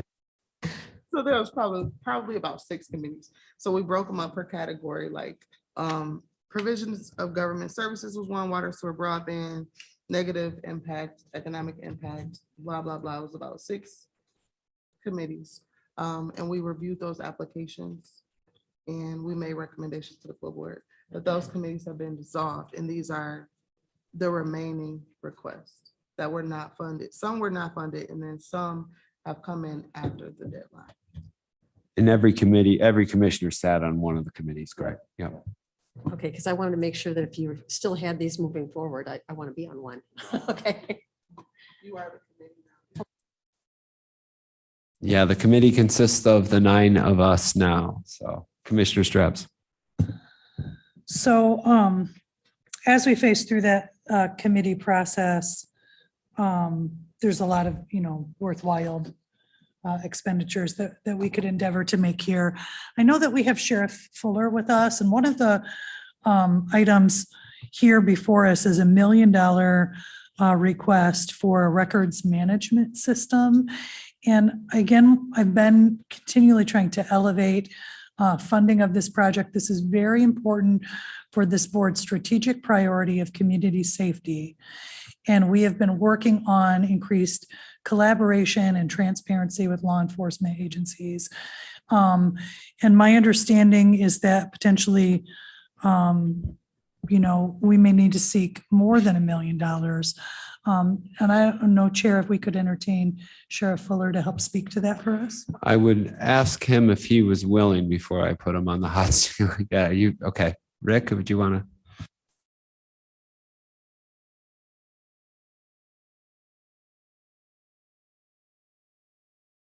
There it is. Thank you for the question. I appreciate the time you guys are putting towards this huge project. So the sheriff's office has partnered with all the other agencies in this county, police agencies. There are 8 other agencies besides the sheriff's office that would be participating in the overall project of the RMS and JMS. RMS is, of course, the records management system, and the JMS is the jail management system. And what we're looking for is one system that's going to ultimately serve all agencies equally. And I say all agencies, I'm talking about the agencies that are in the outlying areas as well, that are often overlooked when we talk about things like this, projects like this. And the project itself has a price tag of 2.6 total. You might remember my initial request back in the beginning of ARPA, when we submitted our first request, was 2.4, and that was to cover everything. We now find it's 2.6 to cover everything. I recognize that money is not sitting in your pocket today, and that the additional dollars that you just mentioned, in December, I had said if we could get $1 million of that, that will go a long way. Right now, my request, if I was asked again today, would be $1.4 million. Again, I recognize that's not sitting in the pocketbook right now either, but the $1 million would allow the sheriff's office to combine those dollars with dollars that we've been talking to the city of Kalamazoo, the city of Portage, the township of Kalamazoo, as well as Western Michigan University, the main 5. One of my goals is to recognize that this huge cost isn't something that's going to be easily borne by the outlying area agencies. Some of these police agencies have 6 people working for them. And my goal is that we have one record system that everybody shares in, that has the ability to ultimately draw data that everybody in this county would end up being participant in. I have the chiefs buy-in on that. The agencies that would be putting forth money, they are all in agreement that one, we should cover the outlying area agencies as much as we can. And I think a lot of times we is the county in that case, and that the other agencies would be able to bring forth their dollars. We're working on trying to figure out what that formula is. And that's why, of course, I've asked for the 1.4. And at the same time, I recognize that that's a hard lift, but I'm asking for that amount. A question. I think it's a great idea and a great system, and I totally support the implementation of this. The current system that we're using, how close are we to being able to dissolve our to either fix our problems or dissolve our relationship with that group? So that is a moving target. The best way to put that is something that we continue to work with the systems in place. And at the same time, we continue to try to gain improvement, as well as look for the possible replacement. Well, I guess I'm thinking of, I know a lot of different municipalities have joined into, to get the same vendor, the same system. And there've been a lot of problems that I'm hearing from a lot of different municipalities. And some have been more successful than others on terminating that previous contract. Is that something that if we were to, Commissioner Gissler reaches back in his back pocket and he finds $1.4 million and he gives it, is that something that we can move forward to with our current vendor? So the best way for me to answer that here today is to let you know that we are talking with legal counsel about that exact issue. Well, Godspeed.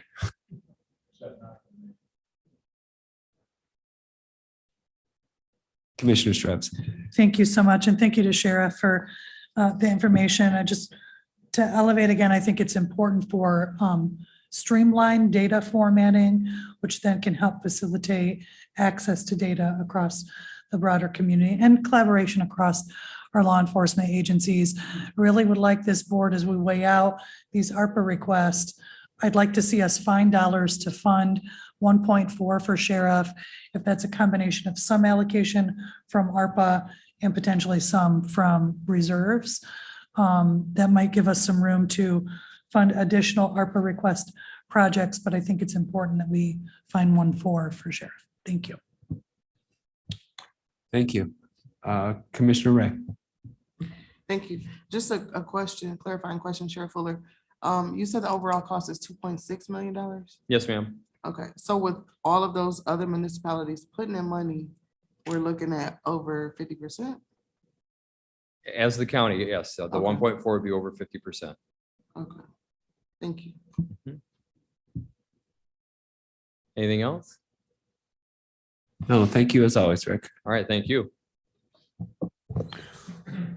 Well, we have a question amongst us with a budget of $4 million and 1.3 in the bank. So looking at that, do commissioners, are any of these projects that commissioners feel that this is something that we need to move on now? I know we had a conversation from Jane from Discover Kalamazoo had mentioned that there is a due date on hers, and that I believe is 80,000. I think it's when she said 73,500. What is this commissioner's sort of thoughts on this? I certainly think that waiting until after the 2022 audit is done and we can realize investment income on top of this, it would put us in a better position to make, those big ticket decisions. Leaving in mind, I agree with Commissioner Strabs that a portion of the sheriff's request, when we do get to that point, a portion of it should come from ARPA, and a portion of it should come from another source. But are there any, Commissioner Mazer? Well, I've been hearing a lot from Schoolcraft. I'd like to see some help in that area for their project. Commissioner Vice Chair Ray. Sorry. Yeah, so for me, I'd like to see us support the Discover Kalamazoo Communications project, as well as I want more information about the Douglas Community Association and the Smile Savers, It's All in Your Head program. And then with the additional information about the office location, I think that's a relatively small amount and we can support them moving to a different building if they still need the funding.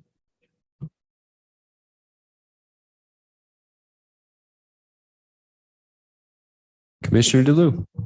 Yeah, well, with our unwavering support for the Veterans Administration, I certainly believe we need to continue funding their shortfalls that they're going to experience this year. They're asking for $100,000 just for the food vouchers. I don't know if that's something we can't even do this evening.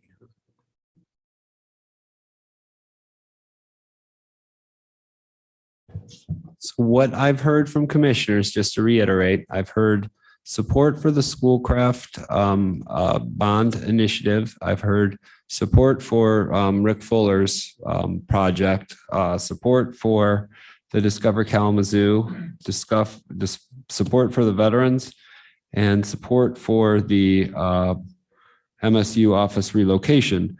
Now, we don't have enough money to do all those things, but I think that we can certainly, the sheriff's office, I think we need to, that's something that we're going to be making an expenditure on in this board. I'm pretty sure this year, I think there's broad support for that.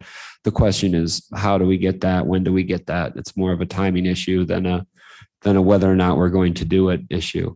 The only one that I heard that had some sort of sense of urgency was the Discover Kalamazoo issue. The other ones I didn't hear something that I don't know if this board is prepared to do $1 million in either the Schoolcraft issue or the sheriff's issue today. But certainly the Discover Kalamazoo issue, I think since it's time sensitive, what does this board think of that? I'm seeing a nod from Commissioner Strabs. Now, is the full amount what the $73,000, is that the request that this board is comfortable making, an 80-20 split, a full 100? What's good with you guys? This is how the sausage gets made. Commissioner Mazer. Have they been awarded something already? I can't remember in the pile of things. I believe Discover Kalamazoo did get some ARPA money, but not for this project. Am I correct in that assumption, Kevin? Yes, that's correct, Chair. So they received funding under provision of government services, so lost revenue. That was a $500,000 award, but not for this specific purpose. And what was the amount on this one? Discover Kalamazoo, it says 80, but I believe it was 73,500 something. Yeah, 73.5.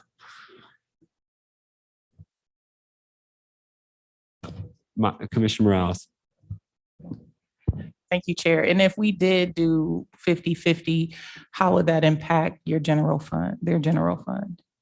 They, I just saw their general fund, actually went through their budget. I think we approved it at the Got last. too much time on you. I do have a lot of time on my hand. They are operating on a very short deficit. They do have cash on hand that can absorb those, but their cash on hand is getting low to the point that it's getting close as a percentage of their overall operating budget that I would not recommend them drawing down much farther on their cash reserves. Thank you. Commissioner Is it DeLue. appropriate to ask Tony from the Veterans Council? I don't know how soon they need this money for the food vouchers. I think that's appropriate. Commissioner Ray. I'm sorry, I don't like to holler point of order, but I also don't want us to start asking everybody who's submitted an application questions during our meeting. I mean, I feel like if we open the door up for one person, then we open up the door for all 15 applicants. And I don't know how anybody else feel, but I don't like doing that. So that's just my opinion before we make. Well, we certainly have the option to exercise this authority and this expenditure authority at any one of our publicly noticed board meetings. But I think getting this information in front of us so that we can wrestle with it. But, you know, a motion from the board would, that's how we do it. But the 100, I wouldn't recommend a 50-50. If anything, if we'd be setting precedent at an 80-20 or something with another governmental entity or a 90-10 so that we could utilize that 90-10 split with others. And I was trying to just maybe look at that as sort of a precedent setting sort of thing as we spending the last dwindling reserves of our ARPA money, that if we could get a little bit more farther, if we asked for 90-10 or an 80-20 or something like that split, but you know, that could just make things a little more complicated than it needs to be. So Commissioner Morales. Thank you, Chair. So, and I guess my only concern is, I definitely want to take care of the internal, but there are some external things that I would like to see taken care of as well. So if that 90-10 split helps us fund something different, unless I'm looking at this in the wrong context, then I would like to see that, especially with how we formed this before where people are getting reimbursed, not getting the money, out front. So that would be my recommendation. Commissioner Strubs. Thank you. A clarifying thing I learned from administration, it is on a reimbursement basis, but applicants may approach administration for an advanced basis and awards. So if that reimbursement basis is a struggle for awardees, they need to exercise that flexibility. With the Discover Kalamazoo allocation request in front of us, they are already funding a third of the total project. And the city is funding a third, and they're asking for a third from us. This is research that we endeavored to help us understand how to bring in greater economic activity, which then benefits all the programs and services that we care about, no matter who we are. So I would like to move approval for Discover Kalamazoo's request of $73,500 for ARPA funding. There is a motion on the floor. Is there support? There is support from Commissioner Hepler. Discussion on a motion to approve $73,500 in ARPA funding for Discover Kalamazoo. Commissioner Ray, Vice Chair Ray. Thank you. I was just asked if we could amend the motion to add the veterans food vouchers, because I feel like I heard some urgency in Mr. Fry's presentation earlier during public comment time. So if we could add, that'd be great. And I don't know if I need to wait until after we vote this up or down to request additional information on the external request that I lifted up that didn't get carried over, but I am interested in discussing and learning more about. So do I need to wait until after the motion to request more information on those projects? After this motion, right now it's as the motion on the floor is the motion on the floor is what we'll deal with in the discussion, but then afterwards it'd be perfectly appropriate to request for additional information. And that would, these two, well, right now, the only motion on the floor is for the $73,500 for Discover Kalamazoo. So point of order, can we need to amend the motion to put the veterans on this, correct? Is that what you're asking for? You would Vice either Chair Ray? need to amend the motion or it'd be a separate motion. Okay, so you wanna make a separate one? Okay, so we have a motion on the floor for the $73,500 for Discover Kalamazoo. Any more discussion? Clerk Cox, would you take roll, please? Vice Chair Pro-Tem Hepler, Yeah. Yes. Commissioner Mazer, Yes. Commissioner Morales. Yes. Vice Chair Ray, Commissioner Strebs, Yes. Chair Taylor, Yes. Commissioner DeLu, Yes. Commissioner Gisler, Yes. 8 yes.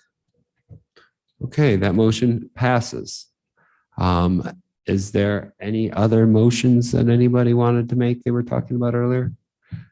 Commissioner DeLu. I'd like to make a motion. We award the Veterans Council the $100,000 they've requested for their food vouchers. Support Morales. There is a motion and support for $100,000 to come from the ARPA funding for the veterans food vouchers. Open discussion. Commissioner or Administrator Catlin, I have a question. Do you know when they anticipate running out of those food voucher dollars? I'll have to defer to my Deputy Administrator, Lindy Warner, or Health Officer, Jim Rutherford. I'll have them come up. They anticipate running out at the end of May of 2023. Okay, thank you. Commissioner Strebs. So one additional question is how long would they project sorry, Deputy, how long would they project this $100,000 allocation to last them with the clip is being utilized? So they've anticipated, they've done analysis for the remainder of the year. They anticipate they need a total of 116,000 to go through the end of December. However, they believe that if it does come to that projection, they are 16,000 shy. They would be able to make a budget adjustment within the current budget that they have for either the other ARPA funding that you've awarded or within other means. So the 100,000 would be able to get them through this year.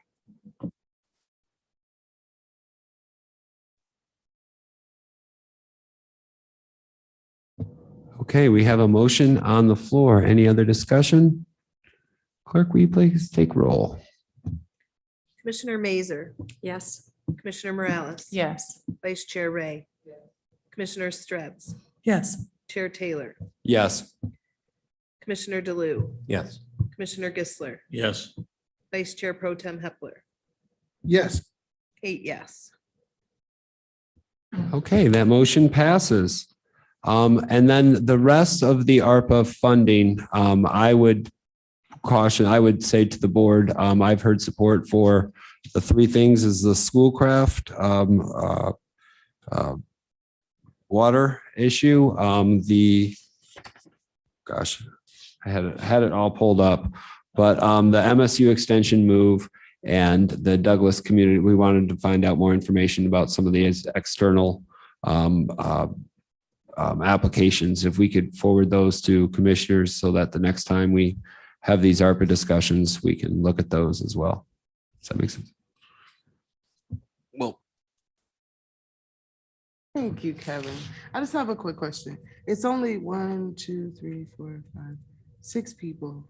Does it make sense for us to just have them complete the actual application that everybody else completed? That way we have all the information and we know whether or not they even qualify before we start saying, I want to support that, and then they don't even qualify? Thanks for the question, Vice Chair. So Chair, Vice Chairs, Commissioners, the projects that are actually listed on here, they would qualify. So we're claiming the, all of our revenue is, or all the revenue received from the federal government through ARPA as lost revenue on the county. So we can pretty much use the dollars for whatever purpose that we want. It's a matter of ensuring that they comply with our ARPA agreement, which we would have an ARPA agreement that goes through Corporation Council, but we can likely get all of these to the finish line. I do just want to be the advocate for the internal department requests. As you recall, commissioners, at our retreat, there were numerous requests that were elevated that will be quite costly and that we will have to pay for regardless. One even that I just see on here is from the Building and Grounds Department under Provision of Government Services. And it's our infrastructure upgrades to electrical and fiber. I mean, that's a nearly $500,000 request that will have to be paid for by the county. It's borne by the county due to the Justice Center project and all of that infrastructure work that's going on over there. We have to move that critical infrastructure, and it'll be borne by the county regardless. Obviously, the sheriff's request there and like our county website. I mean, these are requests that will have to, it'll encumber dollars from the county regardless. And I just remind the board that we have exhausted and expended a lot of funding out in the community, over $25 million. We've done great things in the community. We definitely, I definitely applaud the commissioners, staff in processing these requests. We're literally one of few counties that have done that with these dollars. A lot of municipalities, townships, counties across the country have not given these type of dollars out in the community. And so we do stand out for that, and we should be applauded for that. But I do want to uplift the great internal need that we have within the county for internal requests and internal departments because they are there, and they will be borne by the county regardless. Appreciate that. Commissioner Streps. Thank you. I just want to lift up that comment from Administrator. I agree wholeheartedly that provision of government services was one of the most critical, subcommittees that we had. And additionally, I just want to speak briefly to the Village of Schoolcraft. That lead and copper rule is mandated for all municipal governments. And I understand that is a burden, but all local governments have to find solutions to that, including reaching out to the residents of their community and figuring out what sort of funding mechanisms may be available, including bonding or considering other revenue streams from them. And on that particular project as well, I heard a lot of concern about our process, but the board, any committee could have put forth the recommendation and the board could vote whatever its will was, regardless. If that's the law, this body as a whole makes the decisions. And I didn't hear a lot from the Village of Schoolcraft beyond our process, how many people that benefits, what other revenue sources they are exploring to meet that issue. And if we're going to be paying the rest of these other items that Administrator Catlin has elevated, that's going to affect our future budget process and end up time where, we've had a lot of money to move around, but it's not always going to be that way. And when we have allocations we have to make, we can face tough decisions if we hadn't been mindful about how to ensure our own stability for our infrastructure and finances. Thank you. Any other commissioners comment? Commissioner Mather. I just want to say again, because you brought it up, it's very important to me what's going on in Schoolcraft. And because as I said, I've heard from many people in Schoolcraft who are upset about this. And it's a state mandate. And I think that we need to do whatever we can to help them out. Thank you. Commissioner Gissler. Thank you, Chair. Following along with Schoolcraft Village's current commissioner, I would like to suggest that to lean the field a little bit, anybody, particularly with external applications that didn't come in when everybody knew what the deal was, I would like to essentially wipe those off the consideration list. Internal stuff that Kevin just described, that probably, like you said, it's going to happen anyway. But I don't think anybody that didn't get their application in time should be considered at all from the external side of things. And Schoolcraft was right up front with that. Thank you. Thank you. Seeing other commissioners, I believe Commissioner Mazer, you have the motion to go move us into closed session. I move that the Board of Commissioners go into closed session for two reasons. First, as permitted by MCL 15.2681E to consult with its attorney regarding settlement strategy in connection with specific pending litigation, because an open meeting would have a detrimental financial effect on the litigation or settlement position of the board. And second, as permitted by MCL 15.2681D to consider the purchase or lease of real property. A motion and support. Clerk Cox, will you take roll, please? Commissioner Morales, Yes. Vice Chair Ray, Commissioner Strebs, Yes. Chair Taylor, Yes. Commissioner DeLu, Commissioner Gissler, Yes. Vice Chair Pro-Tem Hepler, Yes. Commissioner Mazer, Yes. 8 yes.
It has been moved and supported that we reopen the regularly scheduled committee of the whole meeting and approve the minutes from the closed session.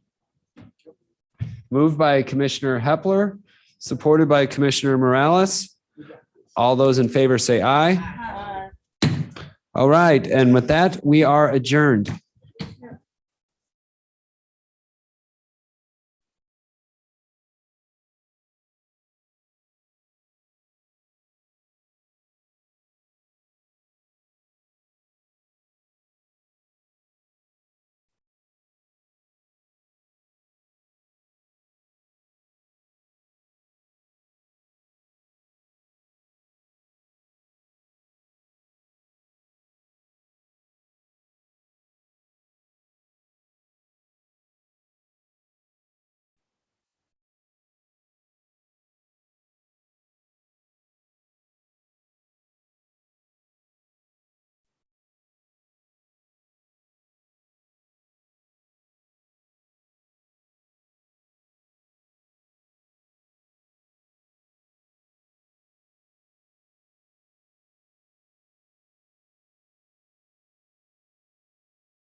to get this. Yep, 7 o'clock.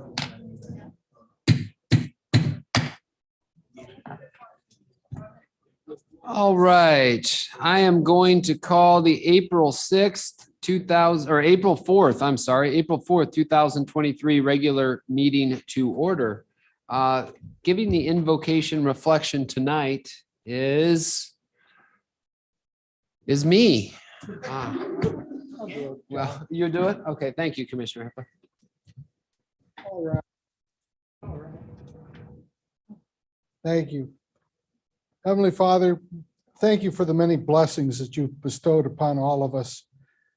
Guide us in these days of so many troubles with many of our citizens and businesses to making good decisions that help our fellow community, our families, and our country. Ask for your guidance tonight as we work to make good decisions for our community and our fellow people. Amen.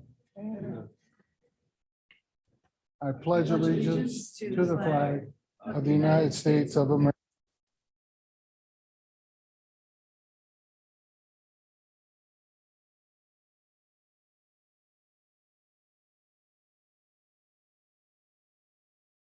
All right, Clerk Cox, will you please take roll?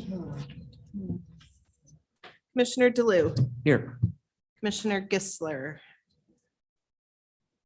Vice Chair Hepler, Commissioner Mazer, Here. Commissioner Morales, Vice Chair Ray, Commissioner Strebs, Here. Chair Taylor, Here. Commissioner Wheeler is absent.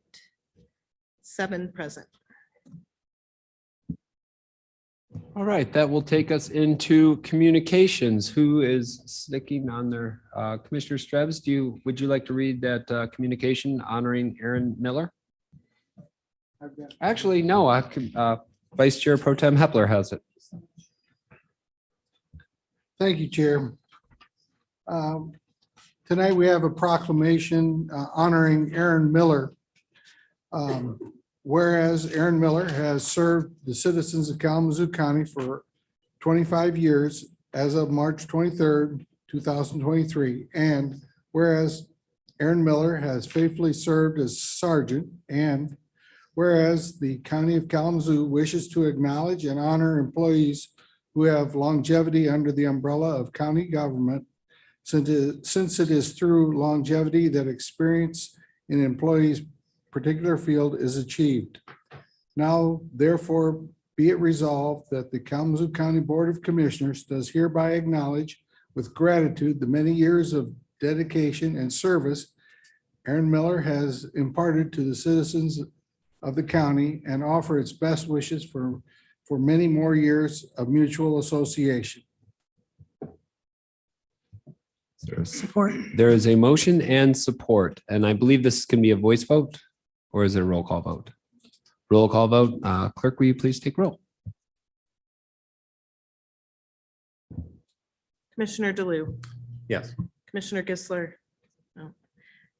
Vice Chair Pro-Tem Hepler, Yes. Commissioner Mazer, Yes. Commissioner Morales, Yes. Vice Chair Ray, Commissioner Strebs, Yes. Chair Taylor, Yes. Commissioner Wheeler is absent. 7 yes. Okay, and Commissioner Gissler, I just saw a text saying he is on his way. It's about 5 minutes away, so.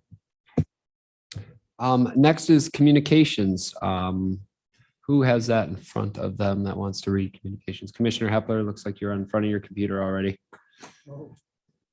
Kalkaska County.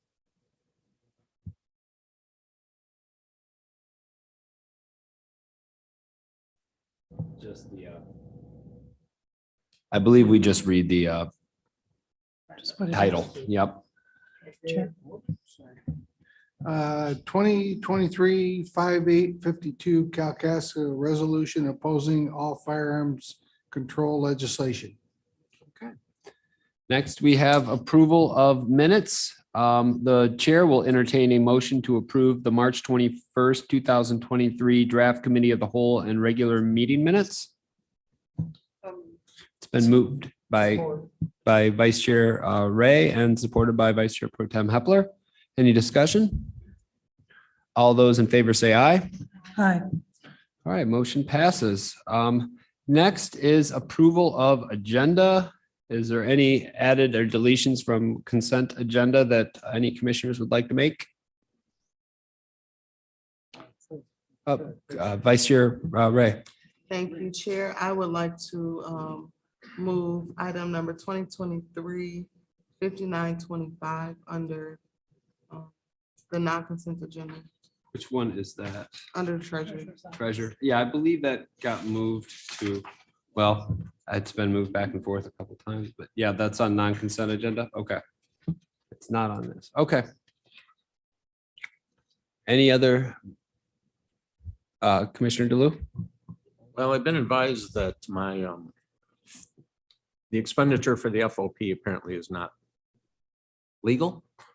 So I don't know if this is the place to take it off because it's in the consent agenda under disbursements, I believe. So that has to be removed. Corporate Counsel? Certainly. Thank you, Chair, Commissioner DeLu. The issue with that particular expenditure is we're continuing to look into it and identify the revenue source and confirm the legal opinion on that. So I would just ask that or recommend to the board that it be removed from the claims list currently until we're able to validate that it's a lawful expenditure. So we will remove that from the claims list, and that dollar amount was $300, $330. Okay, we will remove that from the claims list. So when somebody's making the motion for transfers and disbursements, it'll be minus the $330 FOP payment. So should we move that to non-consent? Yeah. I think they just don't want to vote on it at all, right? They just want to remove it. Right, so do we move request for approval of the accounts payable payroll disbursements to non-consent and then remove that and vote there? That's what we should be doing right now. That would be an Angelina question. I That think makes- she's asking if, would it behoove the board to just remove all payrolls and transfers and disbursements to non-consent? And that way we could have a cleaner motion to pass transfers and disbursements minus the $330 to the FOP. That's fine. Yeah, you can do it that way. Okay, I think that makes sense too. Okay, so seeing none, is there a motion to approve the agenda with those changes? So moved. It's been moved by Commissioner Streb, supported by Vice Chair Pro-Tem Hepler. Discussion? All those in favor say aye. All right, motion passes. Now we are on consent agenda. Now transfers and disbursements have been removed and they will be on non-consent, so we can make that a cleaner motion. Oh, public comment. I'm sorry. This is an opportunity for citizens to address the Board of Commissioners. Please give us your name and number and name and address, and you have up to 3 minutes. Thank you.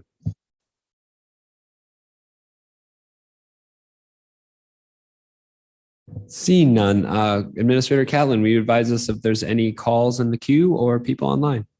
Absolutely. We have no recorded calls this evening, Chair. Dina, may you please advise on any hands that are raised in Zoom, please? There are no hands raised. All right, moving right along. Now we're at consent agenda and item D has been requested. Commissioner Strebs, are you prepared to take us through the consent agenda? Certainly, Chair. Okay, so consent agenda item, we have for administration, item 2023-5877, request to authorize county administrator controller to execute a contract amendment number 4 with CSM Group necessary to proceed with the Kalamazoo Avenue Justice Center building project. Under Board of Commissioners, item 2023-5863, request for approval 1 of a resolution to approve opioid settlement agreements with Teva, Allergen, CVS, and Walmart, and 2 for the county administrator to electronically sign. Item 2023-5874, request for approval of appointments to the Larry Provancher County ID Program. Item 2023-5853, request to approve addendum 1 for ARPA grant recipient J&J Property Investing LLC. Under Circuit Court, item 2023-5881, request for approval of resolution to create additional circuit court judgeship. Under Finance, 2023-5785, request for approval of the insurance policy to ensure equipment maintenance with Specialty Underwriters LLC. 2023-5791, request for approval of a contract with KSS Enterprises for janitorial supplies and equipment. 2023-5922, request for approval of an amendment to the alcohol tax policy. Under Health and Community Services, 2022-5470, request for approval and signature of contract HCS 2019009, amendment for Area Agency on Aging 3A, provider Milestone Senior Services. 2023-5544, request for approval and signature of contract HCS 2019-007, amendment for Area Agency on Aging 3A, provider Legal Aid of Western Michigan. 2023-5545, request for approval and signature of contract HCS 2019-008, amendment for Area Agency on Aging 3A, provider South County Community Services. Under Parks and Expo, 2023-5838, request for approval of a position creation. Under the Sheriff, 2023-5799, request for approval for the Office of Community Corrections to apply for a Michigan Department of Corrections MDOC grant. 2023-5847, request for approval of position creation within the Office of Community Corrections. Item 2023-5800, request for approval of its signature of contract between the Office of Community Corrections and Total Court Services for electronic monitoring services. Item 2023-5801, request for approval and signature on towing contract extension with McDonald's Towing and Rescue. 2023-5806, request for approval and signature on one-year contract extension with Henchkin Process Services Incorporated. I move that all items be considered together at one time as a consent agenda. And motion and supported by Commissioner Morales. Clerk, will you please take roll? Commissioner Gissler, Yes. Vice Chair Pro Tem Hepler, Yes. Commissioner Mazer, Yes. Commissioner Morales, Vice Chair Ray, Commissioner Strebs, Yes. Chair Taylor, Yes. Commissioner Wheeler is absent, Commissioner DeLu, Yes. 8 yes. Right, that will take us into the item D, which is the transfers and disbursements. The chair will entertain a motion to approve the accounts payable and payroll disbursements with the exception of the $330 to the FOP. And there's a supported by Commissioner Hepler. Any discussion? All right. Is this a roll call vote, clerk? Thank you. Vice Chair Hepler, Yes. Commissioner Mazer, Yes. Commissioner Morales, Vice Chair Ray, Commissioner Strebs, Yes. Chair Taylor, Yes. Commissioner DeLu, Yes. Commissioner Gissler, Yes. 8 yes. That takes us into the item V or letter V. Who would like to make that motion? Commissioner DeLu, would you like to, haven't picked on that side much. Would you like to read item V? I don't have the letters. Yes. I would.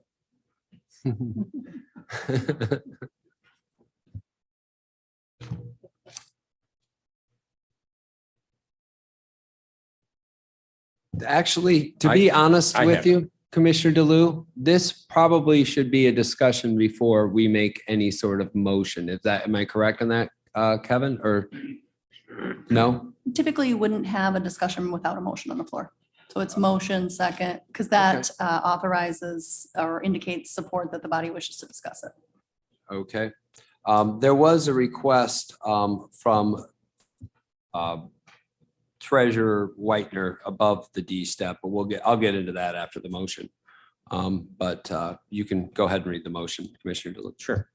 2023-5925 appeal/request to hire above the B step for the chief deputy treasurer position.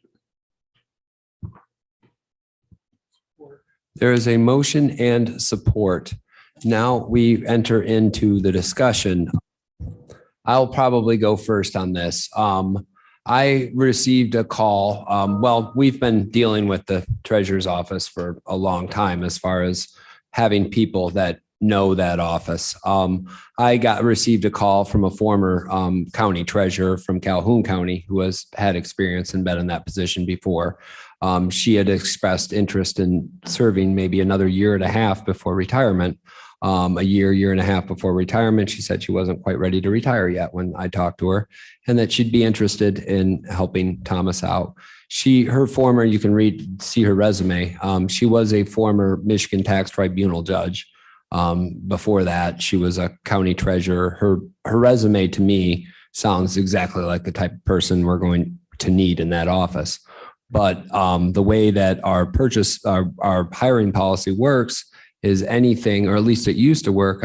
There's some discretion on that, but at least it used to work. Anything above a C step had to require Board of Commissioners approval. I'm not sure if that's still the case. Is that Kevin or Angelina? Still anything above the C step would require Board of Commissioner approval? Yes, Chair. So I guess just to clarify, so the process typically, and the reason why this is before the board for approval to this evening is that any requests above the B step, we have a form for that. Our HR department and specifically actually the director reviews that along with the finance director. And so that form is completed by the hiring manager. In this case, it was Treasurer Whitener. And then that request, that recommendation came to the administration office. Typically, if it's an administrative department, really the buck stops with the administrator. In this case, the buck does not stop with the administrator because it's an elected official and they have the right to then appeal our decision to the full Board of Commissioners. We did not agree based on the experience and the packet that we were presented with that we wouldn't, the administration office, we really did not recommend anything above the C step. However, treasurer would like to appeal that. And so that's why it's before the board at this time. Commissioner Morales. Thank you, Chair. And I would agree with administration after reviewing the resume that I see before me. Is kind of, when I look at it, and I've been on several hiring committees, I haven't seen like I see self-employment, but like a true commitment to working. And it looks like outside of her tribunal contribution that she hasn't really worked. It looks like, and I don't know if that's illegal or not, Angelina, for what I'm saying with the gaps that I see. And then as the treasurer, it looks like she had like 3 years of experience. And typically when you're reapplying for something, you need at least a hardcore 5. So for me, when we get to voting on this, it would be a no for me. Commissioner Gisler, then Commissioner Ray, Vice Chair Ray. Go ahead. Thank you, Chair.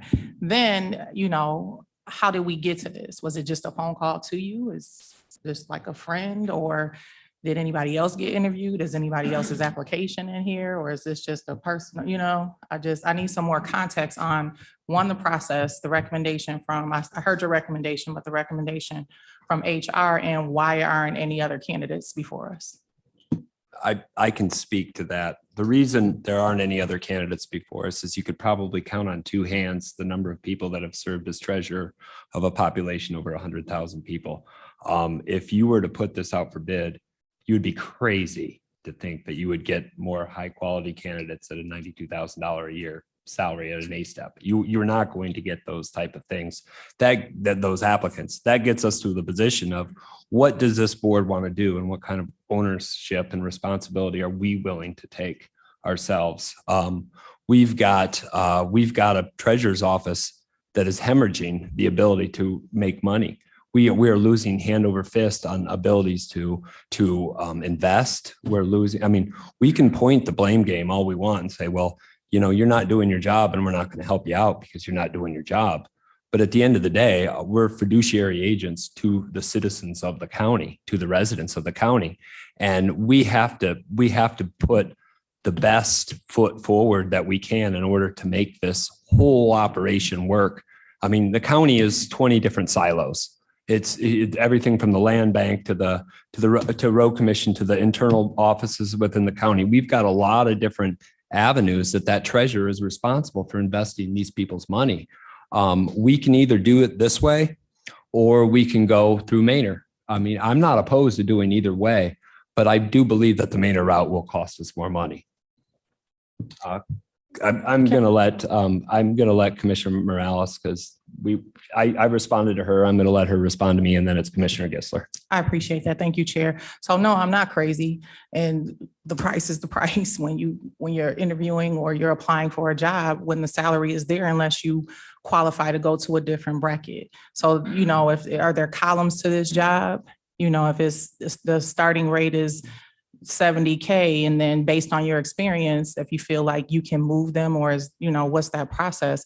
But the fact that, you know, I just have one application in front of me is bothersome to me with everything that's going on in the treasurer's office. We didn't check references just like we did for anybody else's.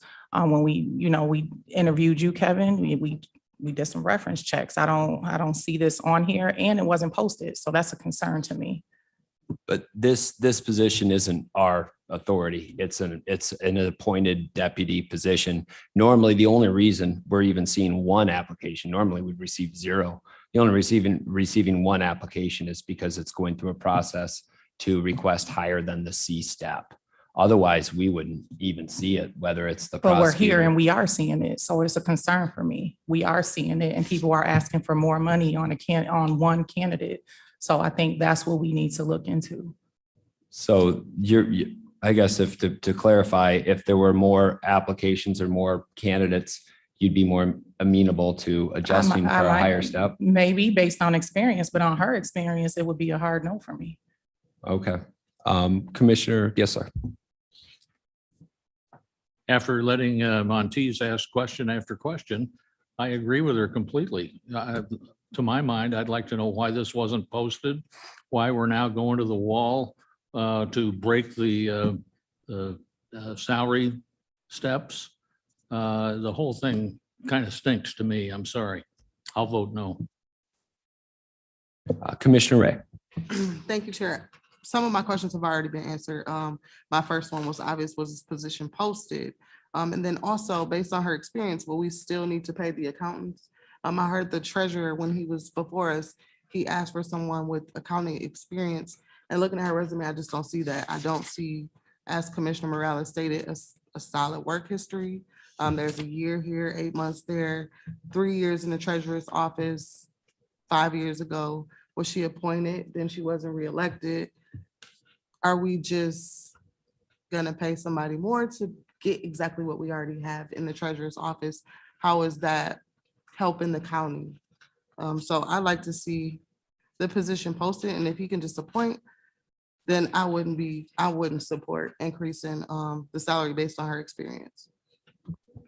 Okay. So that we're all clear, though, that appointment is his, whether he can go out and hire his buddy, which he's done before, but it'll be at an A step and we'll be in the same spot. Commissioners. Well, we still need to use the current accountants that we're paying a lot of money to. If we support hiring her, she doesn't have the accounting experience that the treasurer stated that he wanted the next candidate to have. This is my guess, and this is just a guess. And I hate doing this from the dais, but my guess is we'll still probably have to pay Maynard money. We'll just have to pay less.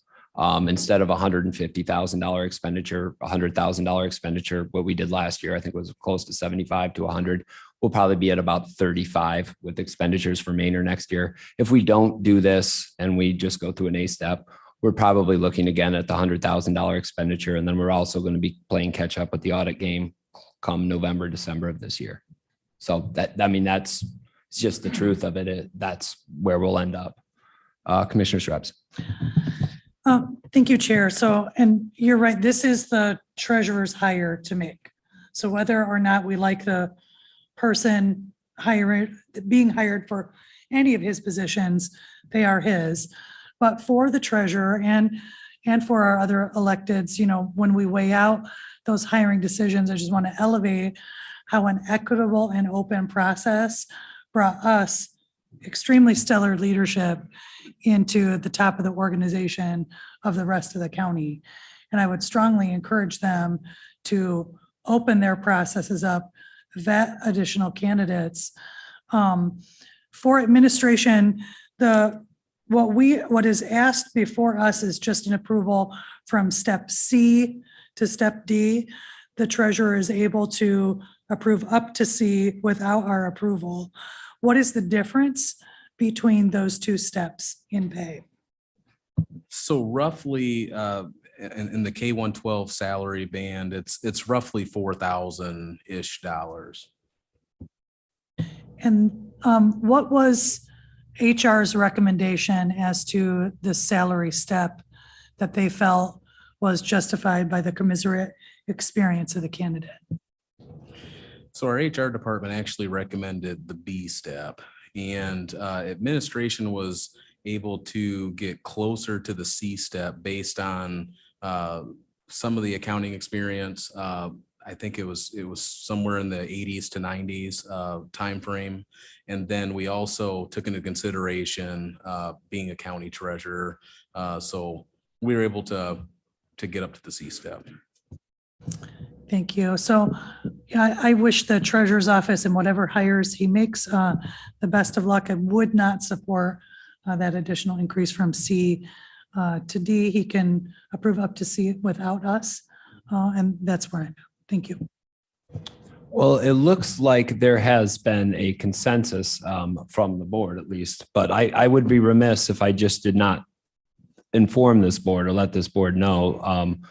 This is a process that we're going against the HR's recommended. First off, I think HR's recommendation of a B step to somebody that we can only probably find on maybe two hands of somebody that's actually served as a county treasurer.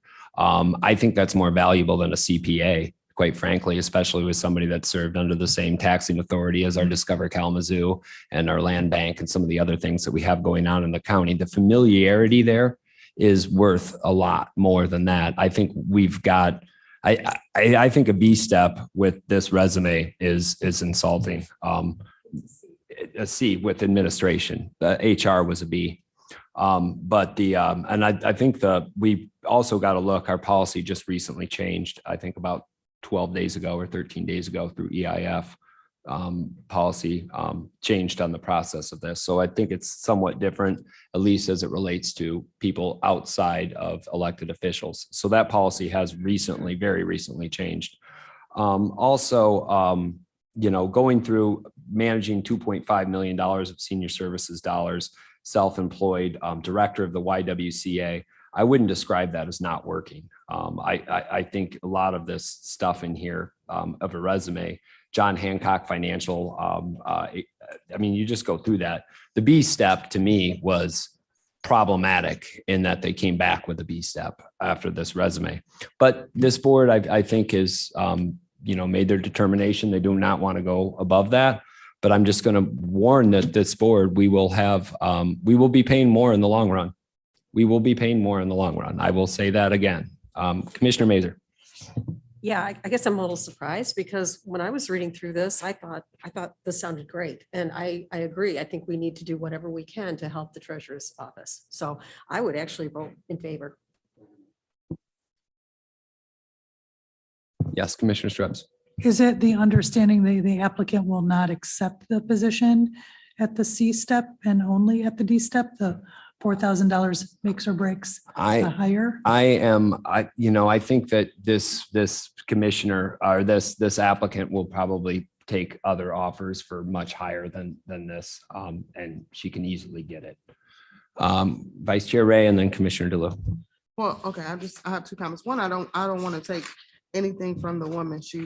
She has some work history, but the YWCA was in 1993. Yeah, so she has worked and she's worked some pretty good jobs. It just nothing recently. And then it looks like she retired last year. So is she actively seeking employment, or is this just an opportunity that kind of fell in her lap?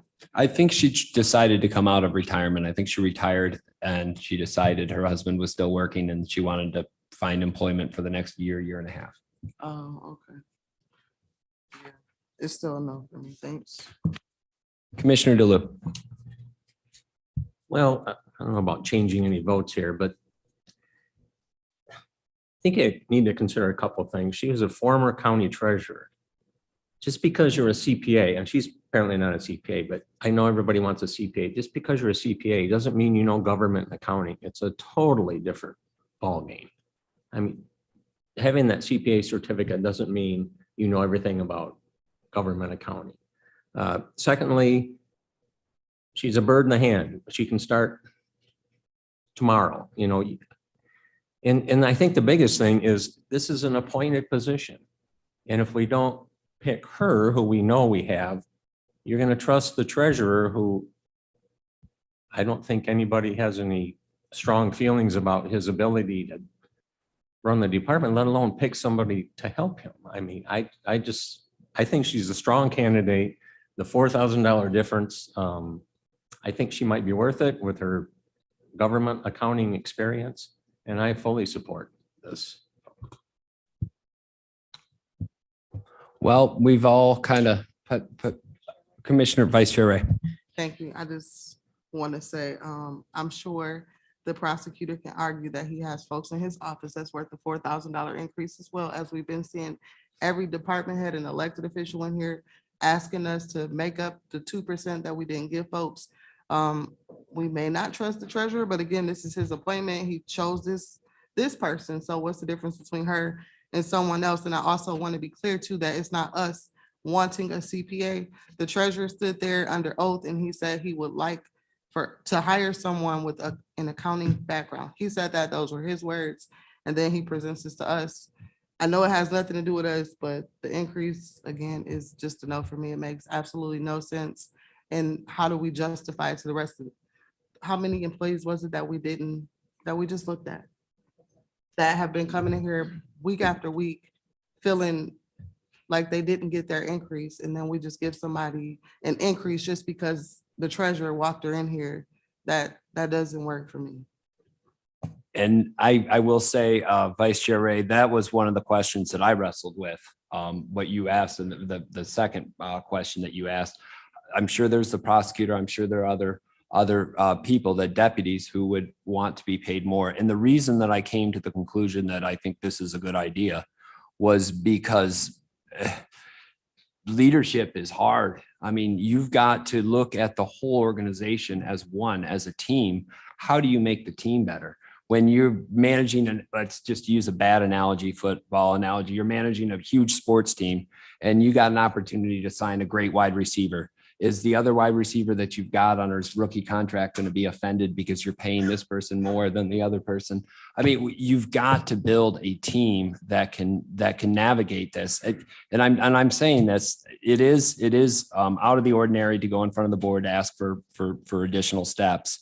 But at the end of the day, if we don't do it, we will be paying more in the long run. And mark my words, we will be paying more. It won't come out of salary pool.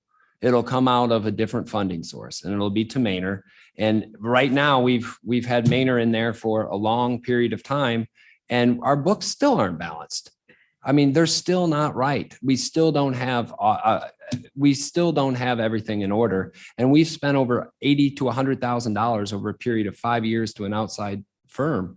And as Commissioner DeLu mentioned, having a CPA is good. It's important that you understand the basic concepts of financing, but municipal government and municipal financing is a completely different ballgame, a completely different animal. And having the experience as a county treasurer is so invaluable, especially with all the different statutory requirements, whether it be on the land bank, whether it be Discover Kalamazoo. I think this is a good fit.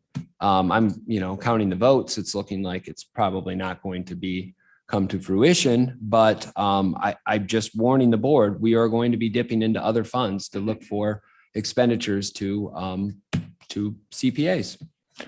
Commissioner Streps. Thank you so much, Chair. Just want to clarify with administration, has a conditional job offer been extended to the candidate? Have they accepted that offer? And are we just in a salary negotiation? Or can you help me know where we are at in this process? Thank you, Commissioner Krebs, Chair, Vice Chairs, Commissioners. So our understanding is that the offer has been extended, but that the salary is still being negotiated, and that's why this salary request is in front of the board tonight.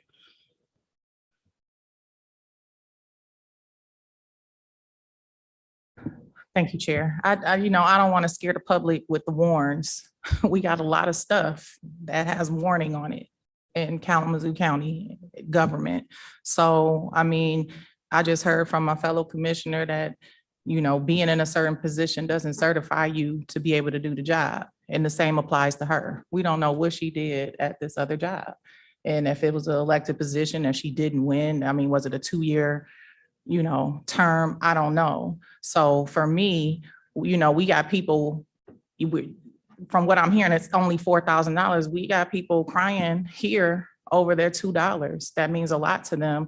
And for some reason, we can't find the money to support the 900 employees that have been here for 10, 20, 25 years, and we're willing to jump out on a limb for $4,000. Like, if our treasurer, based on his history, went and applied for another job and somebody just was like taking it off the whim, would he be good at that job? Because he had 2 years experience as our treasurer?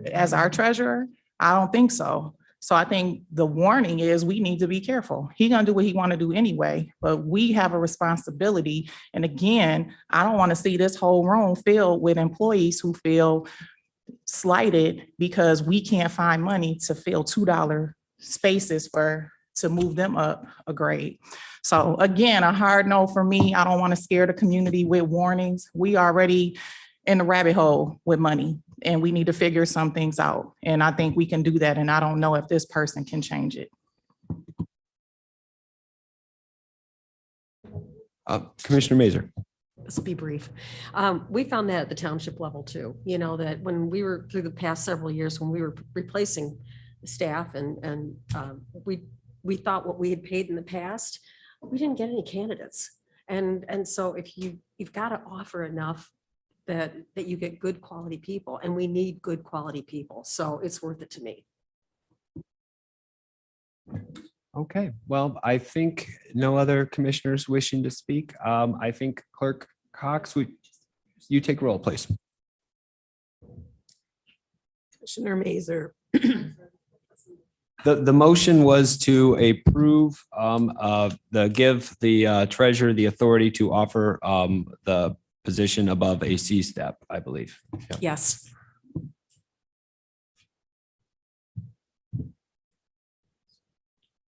D step. No, I think it was D. Yeah, it was D. Well, that B step is what HR had recommended. C step is what administration had gotten to. And I think the motion is for a D, and yeah. Commissioner Morales, No. Vice Chair Ray. No. Commissioner Strebs, No. Chair Taylor, Yes. Commissioner DeLu, Yes.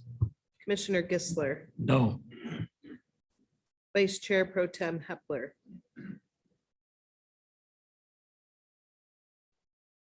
No. So 3 yes and 5 no. That takes us out of that, and we are now into public comment. There's no unfinished business or general orders. Chair, were you going to bring up another point of discussion? That's true. We are going to bring up under unfinished business. We made a motion at the previous Board of Commissioners meeting regarding the sale of our parking lot property to Catalyst Development Company. I had maintained that I would, before signing that signature, I would hear from all commissioners if there were any concerns that they would like to talk about, or any alternative motions or what they wanted to do. But I would like to give the commissioners an opportunity. So Commissioner Straps.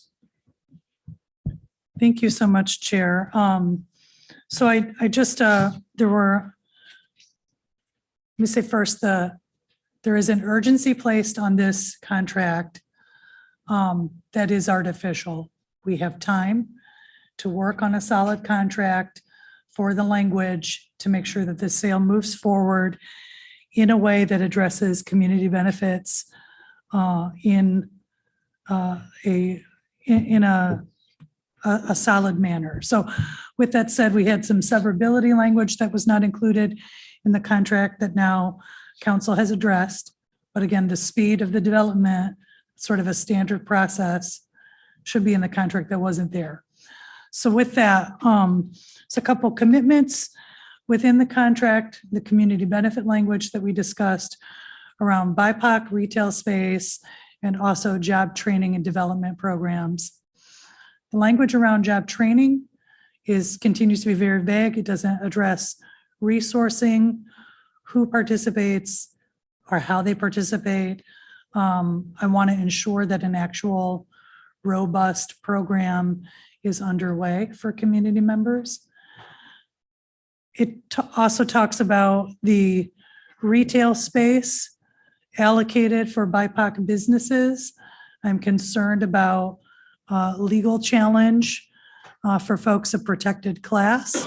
And I want us to find a way to ensure folks typically excluded from shared prosperity have the opportunity to ensure that they have space in the retail development. And so we can do that by potentially targeting more specifically by geography, districts that were formerly redlined, or organizations that are part of a business development project with the NACD. And third, the offer for that retail space offered that rent at a 30% discount. My understanding in the discussions we had was that 20% of the retail space was for BIPOC business development. That's not, a 30% discount is not going to get a low-income startup business into that arena, really sharing the opportunity there. We need to advocate for a higher reduction of the rent. I think, agreeing to anything less than 50% would be a mistake. So I'd like us to just take a walk back a second, have some additional discussion around our language here, and make sure that in good intentions, we do not move forward with something that gets totally thrown out and there's no programming or support, particularly for the neighborhood closest to the arena, which feels the most negative effects from it. Other community issues will be sorted out in the process with the city. Thank you. I appreciate that. Are there any other commissioner comments regarding the purchase agreement we have with Catalyst? Commissioner Gissler. Thank you, Chair. I am wholeheartedly behind proceeding, and I do find it a little ironic, Jen, that you were ready to start voting on road commissioners like that. And now the biggest thing that's happened in this county for a long time, and you're essentially dragging your feet. I'm just surprised. Thank you. I'll vote for it. I will, before you do, Commissioner Strabs, I will say that we are going to, I love it when we attack each other's ideas, and let's continue to do that. But let's keep the personal as much as we can. Commissioner Strabs. Thank you so much, Chair. And Chair, I'll just address to you. I was on an issue not related to our discussion. I tabled a decision on the road commission until August for us to gather information, provide that to the board in a full and vetted way so that we make decisions mindfully and driven by data. So that's what I would like to see us do here as well for something that will have a generational impact. The potential benefits could be very exciting, and we have a responsibility to do that well. a week from now, we can do it well, or 2 weeks from now. It does not have to be right now.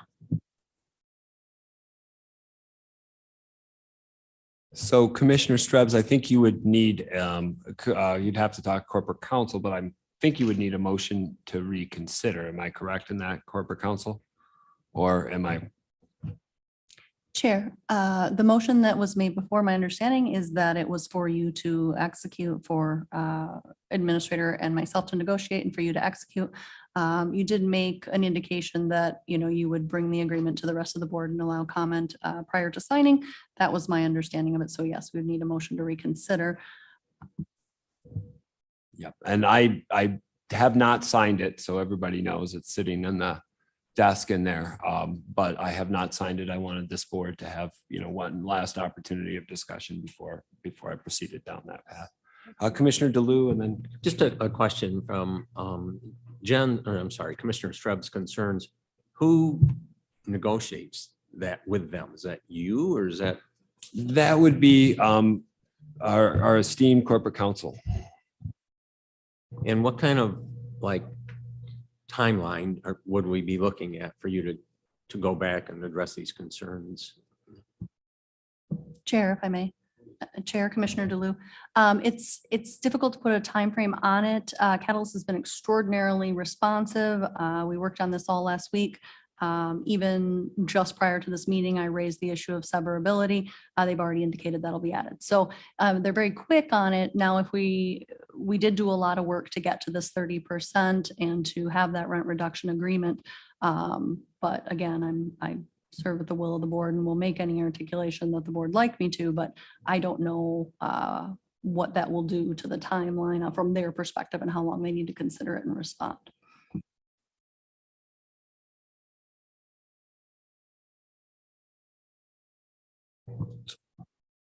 Commissioner, are you done, Commissioner DeLu?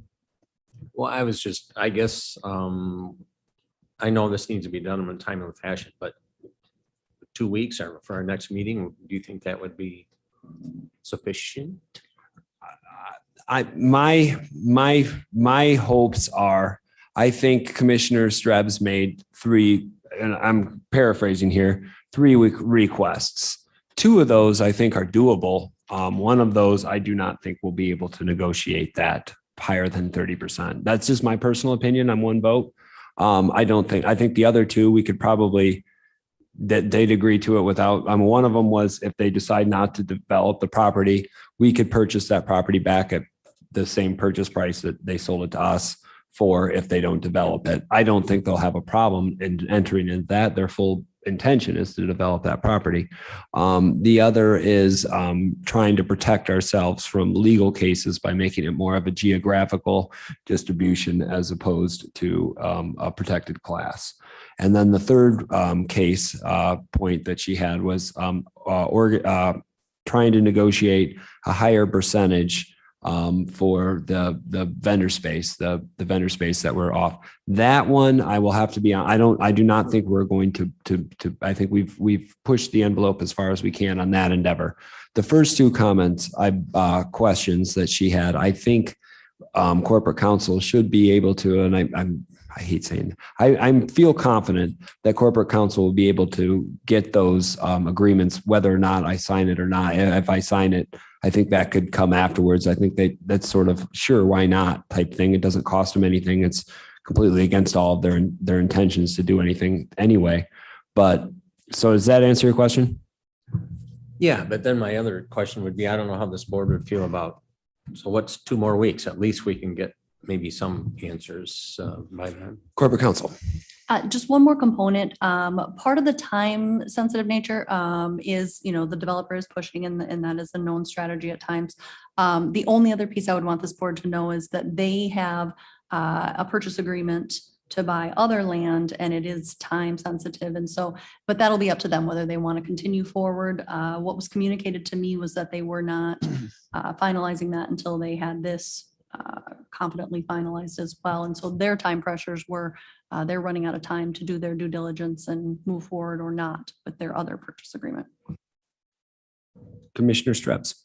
Thank you so much, Chair. I just want to make sure I elevate the very first part of council's comments that she went through quickly, that time-sensitive nature is a known negotiation tactic.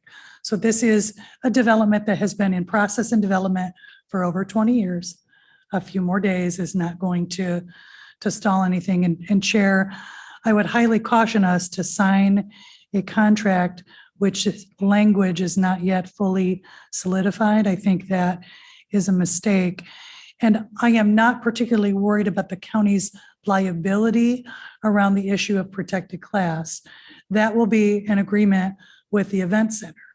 But what I'm worried about is the way the event center crafts it, that it's thrown out. Not that we get sued over it, but just that a dedicated retail space does not occur for our marginalized community members that should be there to share prosperity. So that's what I want to protect, is the intent. Our liability is secondary. I think we're already protected from that. But I want to ensure that it's equitable, and let's not sign it until it's agreed.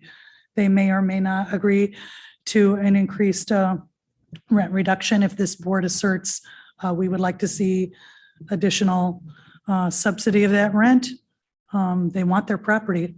Let's advocate for our people.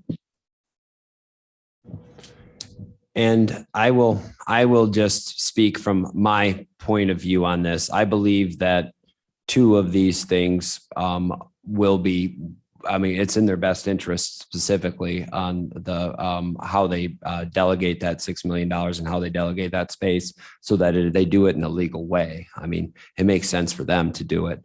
I think we have put a lot of faith in our staff to negotiate the best possible contract that we could get. I think we've got a good contract. I'm perfectly okay with signing this. But if this board would want to make a motion to reconsider, I haven't signed it yet. So it would take a motion of this board to reconsider. And if that motion passes, I will happily not sign it. But my intention and my desire is to sign this tonight and get this past us. Commissioner Mazur. I too would like to see this move forward tonight. Commissioner Ray. Thank you. I would also like to see this move forward, but not tonight.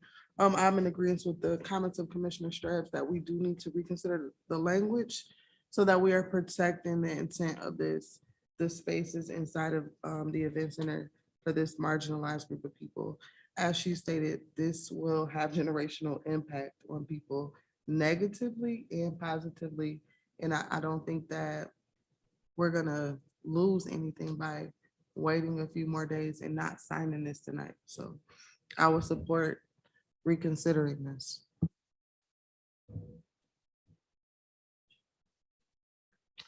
Commissioner Morales. Thank you, Chair. I'm in agreement as well. Sometimes when we do have qualified folks at the table, once you have other eyes that can look into equity issues that may be more familiar with it.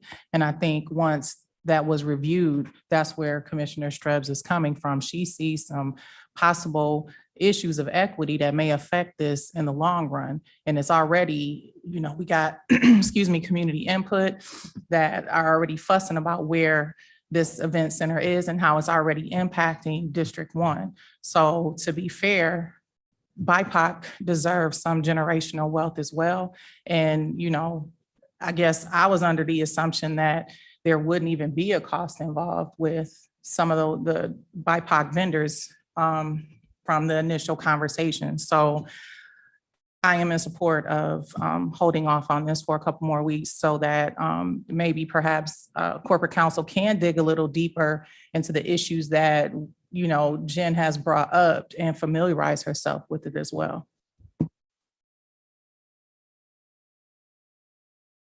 Commissioner Strabs, is this a motion or? Thank you, Chair. It is a motion to reconsider. Thank you. There is a motion and support to reconsider. I'm not in support of this motion, but I will not sign it if this board votes for it. So. Clerk, will you take roll, please? Commissioner Morales. Yes. Vice Chair Ray. Commissioner Strabs. Yes. Chair Taylor. No. Commissioner Wheeler is absent. Commissioner DeLu, Yes. Commissioner Gisler, No. Vice Chair Hepler, No. Commissioner Mazer. No. So it's 4 yes and 4 no. So the motion does not pass.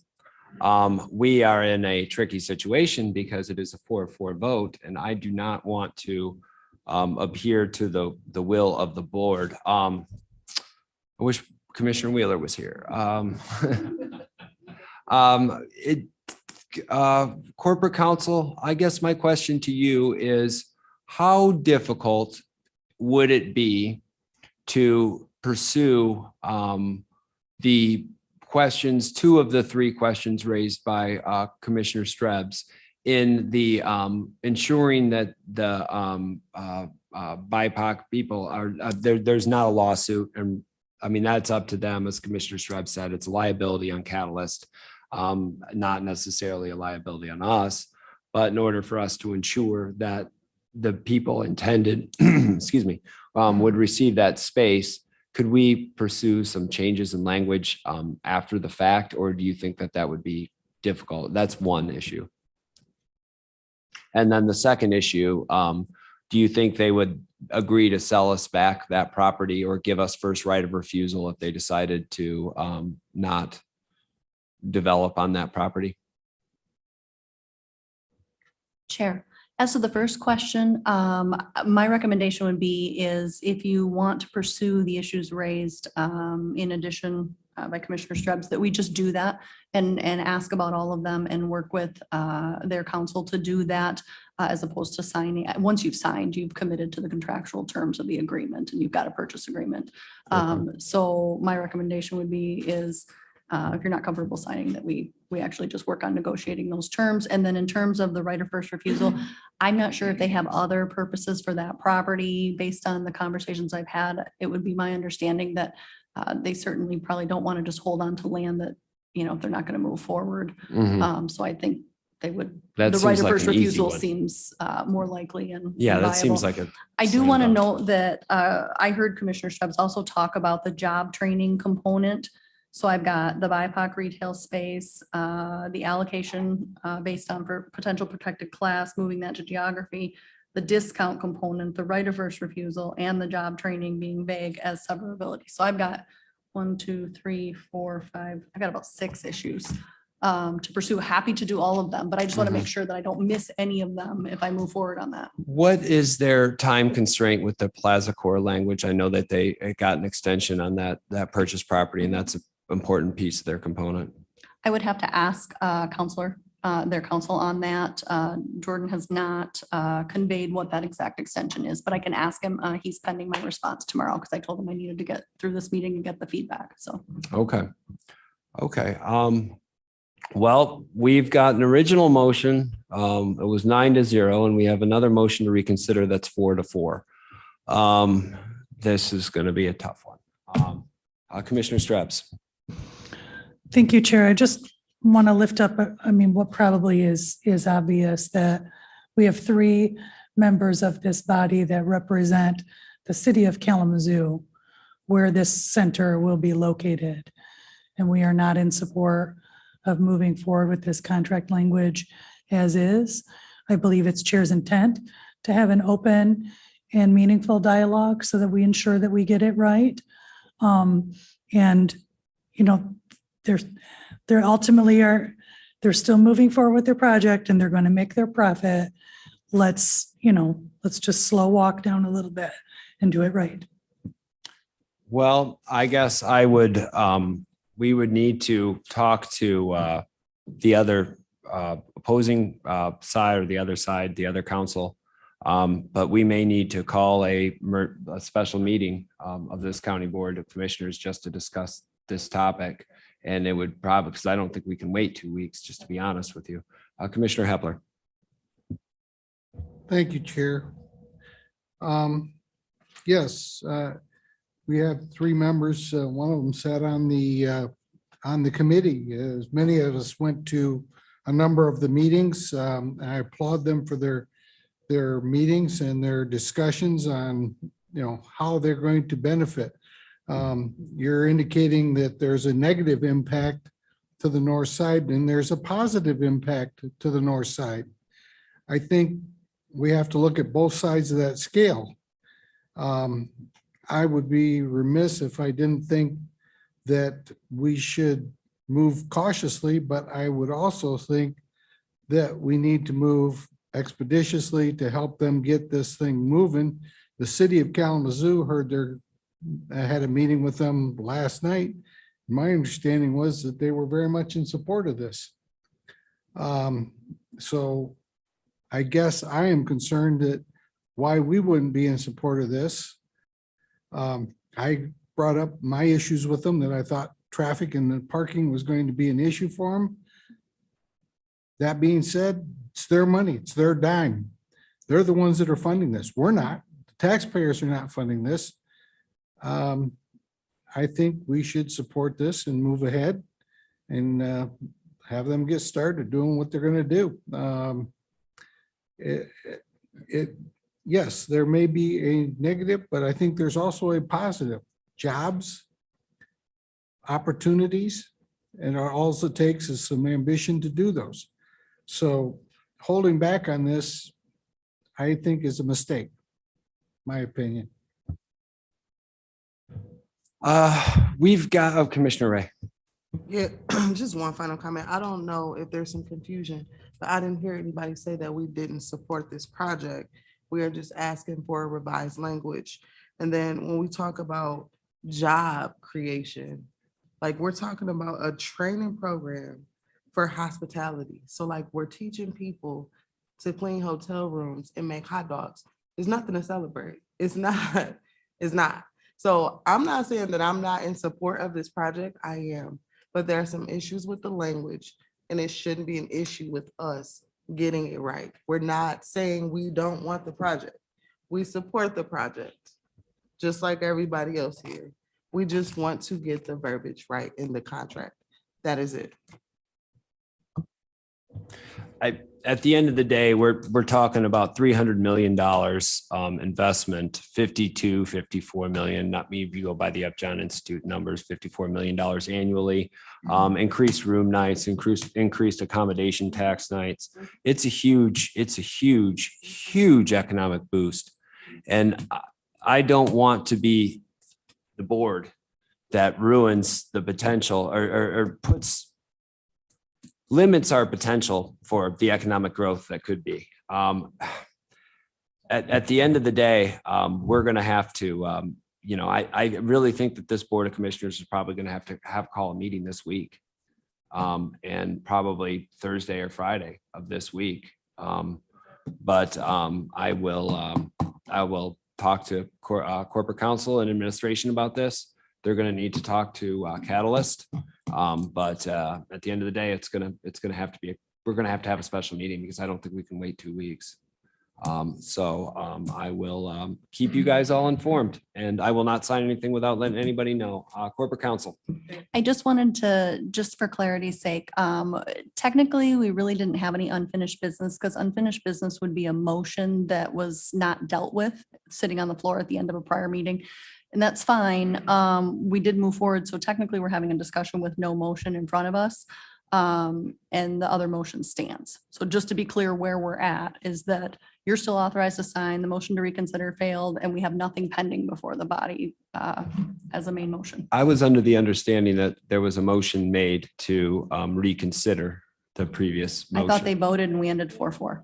What's that? The vote motion ended to reconsider 4-4. Was 4-4. So Okay, so it didn't does not carry. pass. Okay. So we sit with the other motion still in order. Okay. Commissioner Streps. Council, can you please advise, are there any other motions available that would help address the issue? I tried to take this up in our last session to reconsider before voting forward finalization, and Chair at his word, which I take, asserted the board would have the opportunity to review, provide feedback, and that our concerns would get addressed. So I want to ensure that that is where we're at. Is there any other motion beyond reconsider that I can't make that same motion in the same session. Council, is there any advice on additional motion? Not at this time without additional time to look into it, but Chair Taylor can certainly indicate he's not going to sign, but technically he can under the prior pending motion. If you want to take a brief recess, I can look into it. I defer to the chair. We are almost done, and I hope this board trusts me enough to know when I say that I'm not going to sign it, I'm not going to sign it. But I hope this board also knows that I may be calling a special meeting on Thursday or Friday so that we can move forward on this, because I do think that, yes, I do think there is, I don't think it's just a negotiating tactic. I do think there are issues with timing on this. I do. So we can have a meeting on Thursday and Friday, and I'm telling this board, I will not sign it. I hope you trust me. I told you I wouldn't sign in the last 2 weeks, and I did not. So I hope you trust my word on that. Commissioner Morales. Thank you, Chair. So when you call this meeting, are we going to have answers to our questions? I don't want to come in a meeting and we don't have answers to the questions. That's going to be up to them and the corporate counsel if we can get answers. We certainly don't have any right now. So we hopefully will have a lot more in 2 to 3 days.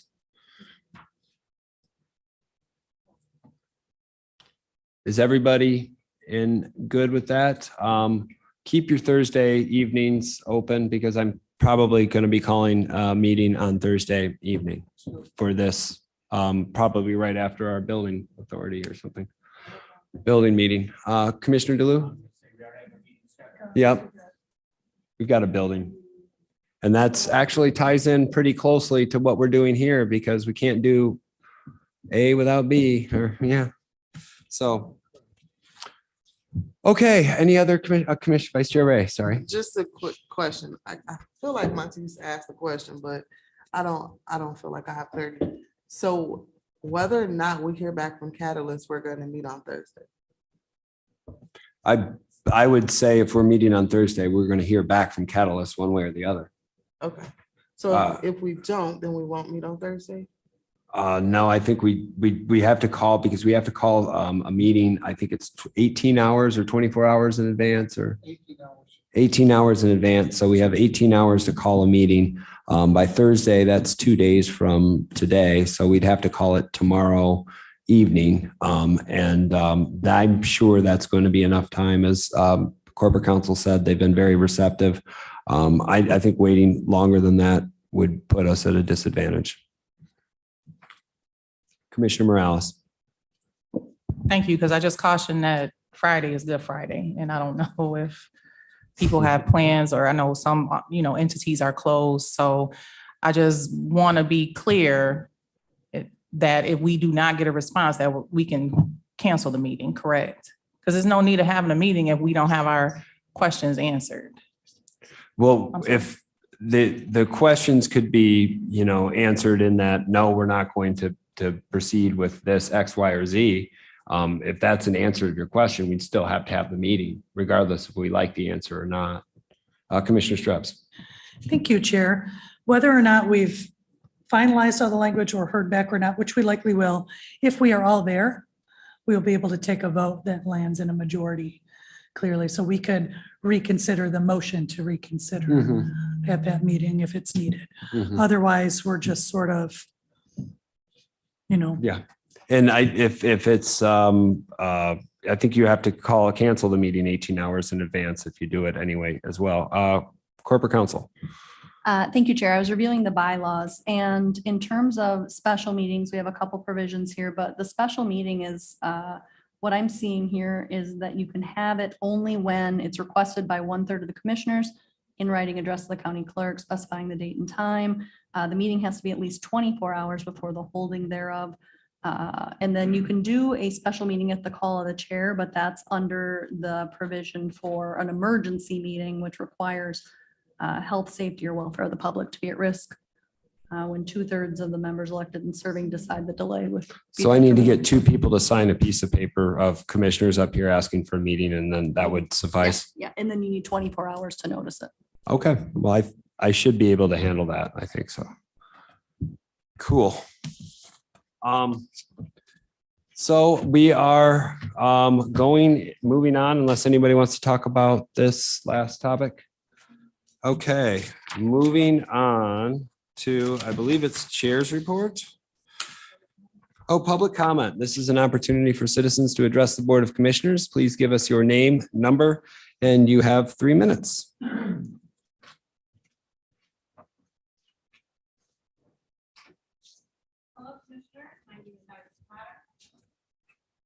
Oh, sorry. Probably hear me anyway. My name is Iris Potter. I live at 1204 Manor Street. I've been following this and I have a question, and maybe, I know no one's going to speak out and answer it, but I don't know if Catalyst is getting annual tax breaks as well. Do you want to answer that? I see you. No, they are not. Okay. So I'm curious how much they will be paying. I'm also kind of disturbed about the pressure tactic issue, which I'm really glad I came because it's a tactic. Catalyst, give me a break. We know who they are. It's a game. So we do need to step back. There's no pressure. What about the people in the city? Really, and the county? Who is really going to benefit from this? I'll be honest, I'm not going to any events there. I know so many people who will not. Who is this for? Really? WMU, who already has centers, wings? Really? I think we know who it's for. And this is 4 blocks downtown. People have said before they don't want it. What about it? What about folks? You have a chance to vote. Are you going to listen to your constituents? Okay, I'm really happy that we're going to get supposedly 6 million for the NACD. Don't get me wrong, very happy about that. But why can't the billionaires who are funding this, why haven't they done that before? And why has the FFE not done so well? So more money to be made to them. And why couldn't they have just gifted 6 million to the NACD? Come on, it's like a dot. Anyway, a lot of people are mad. You probably know it. But I have a feeling it's probably not going to make any difference. Because what? Somebody else making money off it? I have no idea.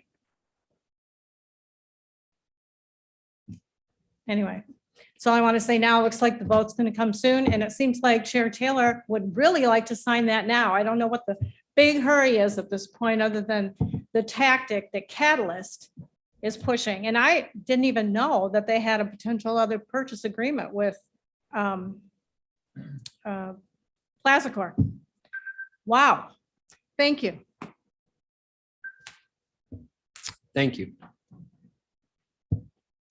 Dave Pulaski, Vice Chair of the Road Commission. Good evening, Commissioners. Just a big project we want to talk about. Sprinkle Road between I-94 and Kilgore is going to be under construction. There's going to be 1 lane in each direction, so lots of traffic backups. A lot of people don't know this, but the Road Commission actually built Sprinkle Road back in the 60s, back when we had 150 people on the payroll. But the railroad tracks at Sprinkle Road will be closed completely. The road will be shut down from about 3 weeks starting May 1st. So no traffic will be getting through between Kilgore and 94 where the railroad tracks are. So just want to make sure everyone was aware of that. Thank you very much. Have a good night.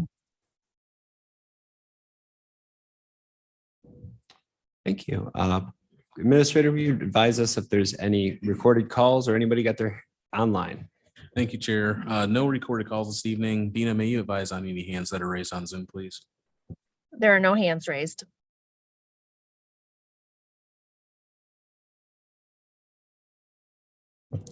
That takes us into Chairperson's report. Well, at the risk of I told people we'd get out of here by 8:30, so or that was my goal. But maybe a little bit after that, but it'll be close. We've worked on a lot of important things in this first 100 days on the county commission. We are very close to a large property development. And as the previous person stated, I'd like to reiterate my point. I am not in a hurry to sign it. I am in a hurry to make sure that this board has unanimity and can operate as one. So my comments stand when I say, and I take me at my word, I will not sign it until this board agrees. So I hope that message is loud and clear.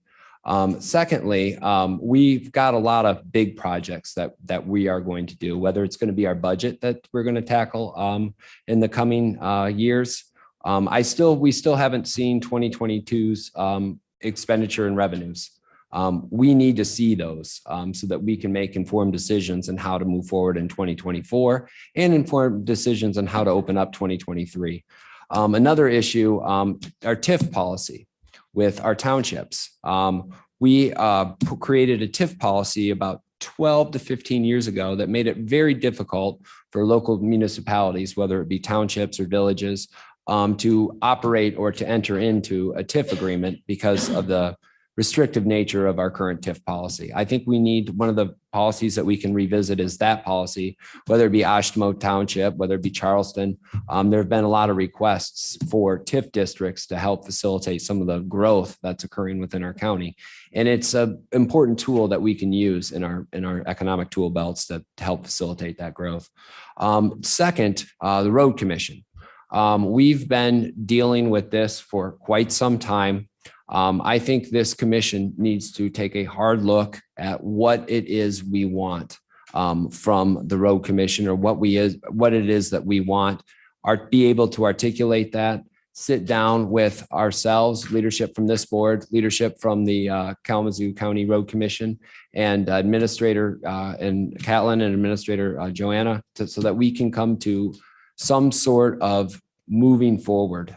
I think that we're going to have a conversation. We need to have a conversation about that at our next county board of committee of the whole meeting, and we can accurately assess where this board really is on that issue, what it is that we want to see, where it is we want to go, and we can be transparent partners with the road commission in that endeavor. So I plan on having that conversation at our next committee of the whole meeting, so we can all discuss it and we can all be on the same page. With that, Vice Chair. Vice Chair Pro-Tem. Thank you, Chair. Just briefly, I want people to be aware that tonight into tomorrow, we have some very dangerous weather coming in, and ask everybody to be cautious. Be mindful of it. We had a very bad tragedy the last time we had a major weather event.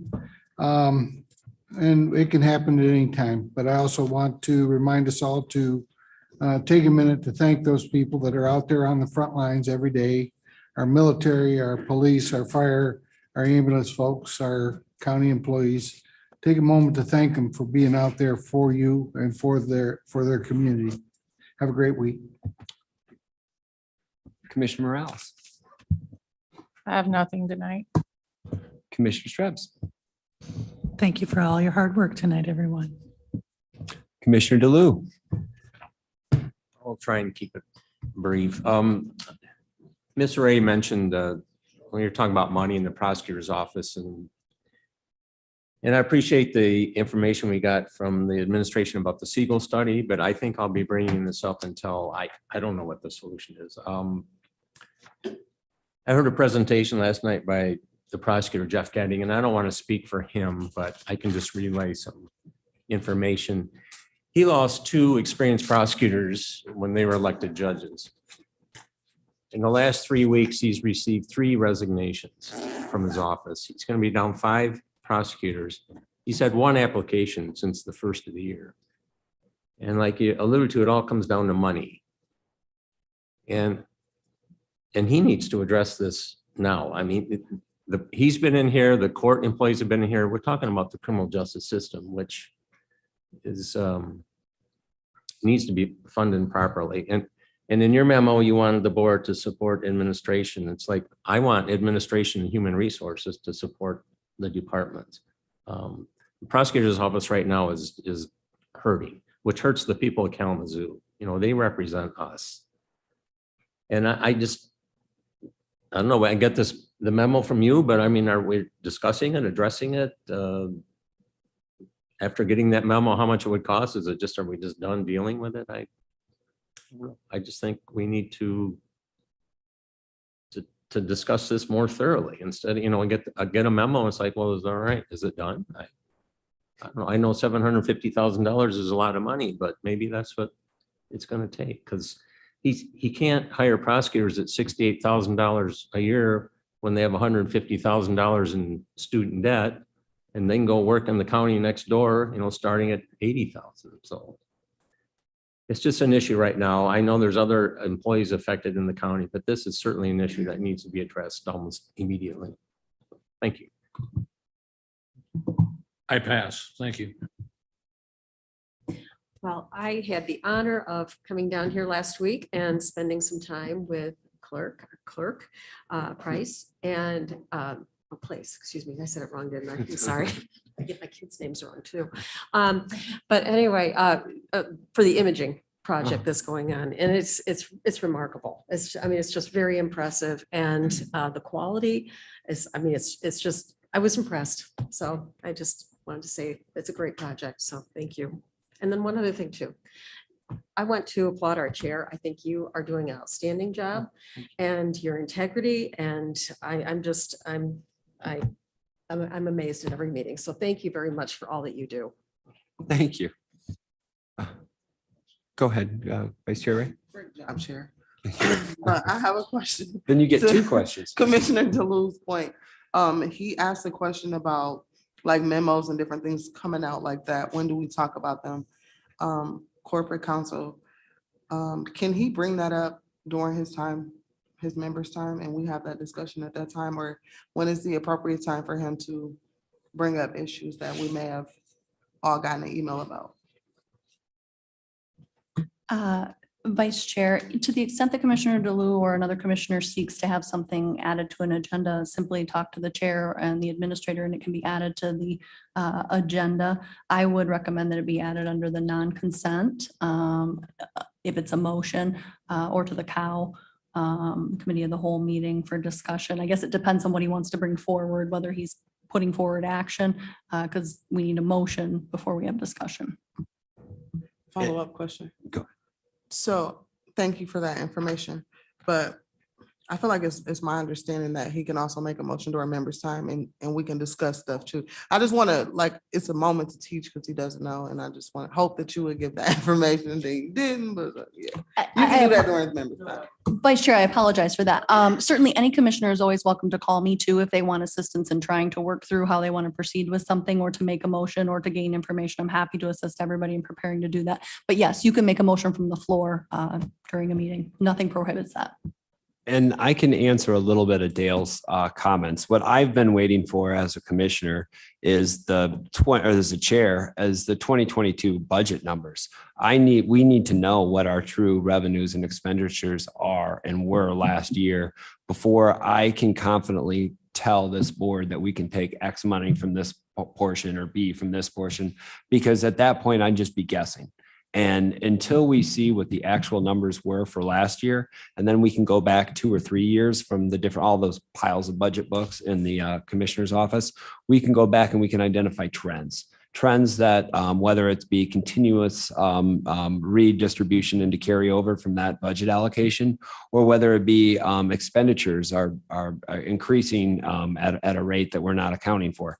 Until I can see what 2022 numbers are, I don't know. And we've spent a lot of money on Maynard. We spent a lot of money on the treasurer's office. We had a thing today to hire somebody else in there, but we are at a real disadvantage if we don't have that information.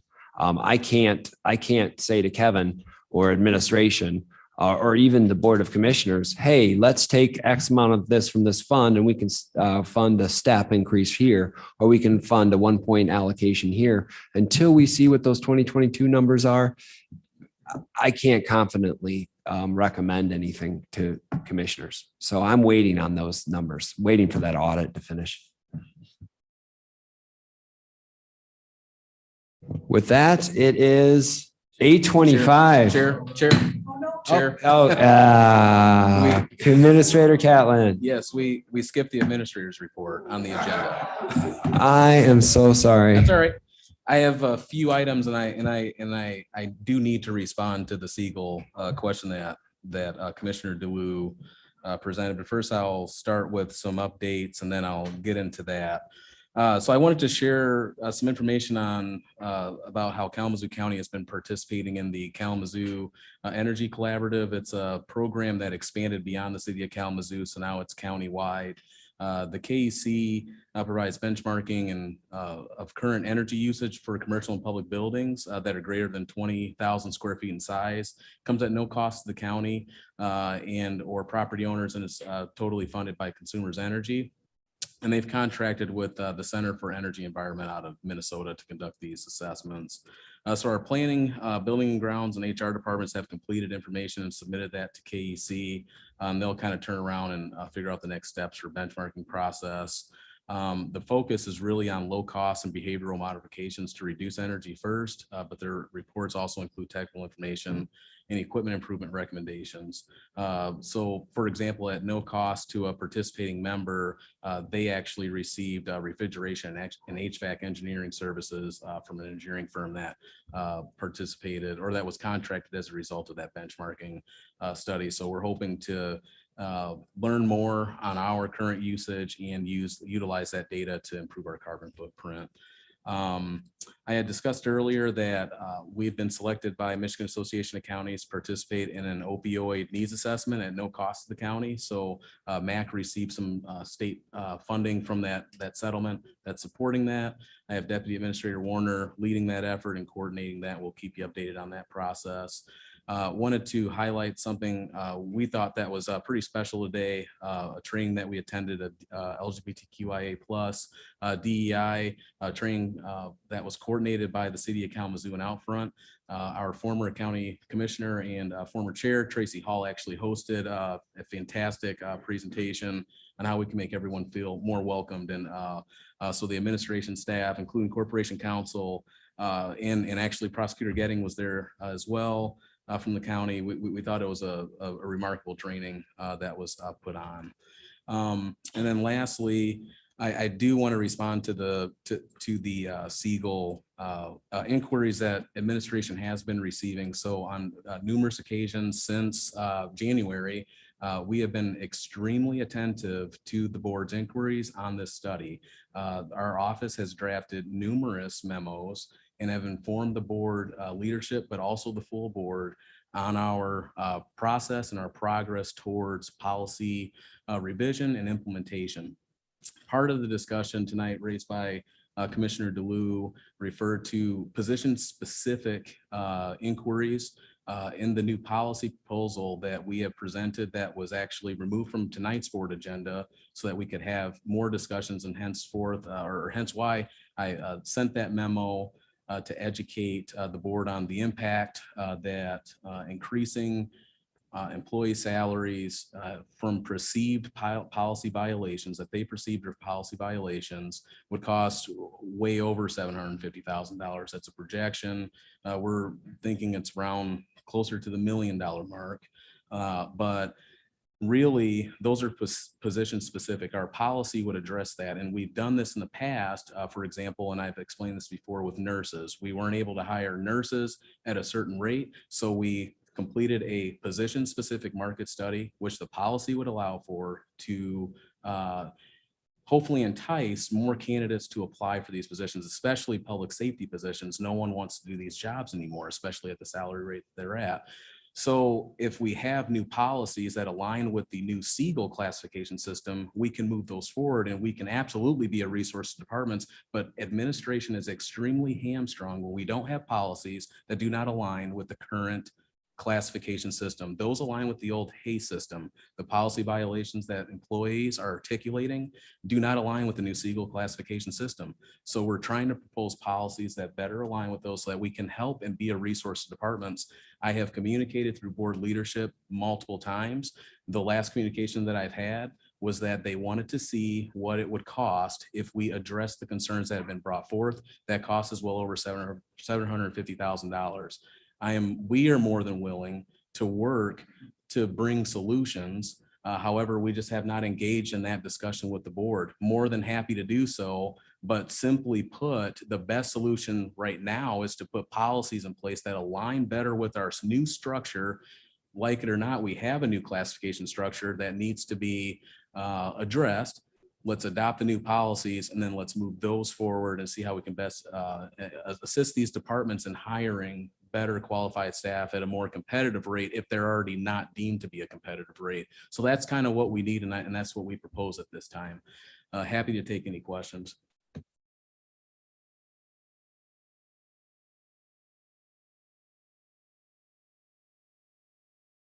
I'll just make a statement. Administrator, I really hear what you're saying, and the staff needs the policy tools in front of them to be able to sort through how to mitigate issues with staff. So I'm hopeful that our board hears that and we can take action on policy. Corporate Counsel. Thank you, Chair. I just want to add one small component of that to clarify. We keep hearing about perceived like policy violations or not following them. And I want to be absolutely clear. I've analyzed them. I've reviewed them. I've looked at the situations that have been raised. There's absolutely no policy violation whatsoever. The specific language comes out of policy 4.07 and it's applicable to promotions only. The major issue here is that the Siegel study did multifaceted things that the county has never ever done before. So when it did that, it addressed equity, it addressed the market and our relationship to the market in those positions. And it also addressed how we treat our salary bands. And so there simply was absolutely no policy for what the county did in the Siegel study. It just doesn't exist. So the rewrite, the proposal is going to be a delete all of these policies that are inapplicable and to put in place policies that address what occurred. So it's just difficult to look at it as, you know, we didn't follow our policy or that there's any sort of violation there because there's just not. There just simply was never a policy to address what the board did. Yeah, I just to be clear, I am not of the opinion that there was a policy violation. I am sort of the opinion that we need to ask ourselves, is there a morale problem through the implementation of this study? Rightly or wrongly, unintended effects. Is there a morale problem? And how do we solve it with still maintaining the integrity of our system? And I don't have an answer for that yet, but I promise you I'm working on it. So, and Kevin is working on it and his deputies are working on it, and we're all working on it. And the team that we've got in administration is working tirelessly on this and many other things. So thank you guys, all of you very much. Appreciate it. And with that, we are adjourned.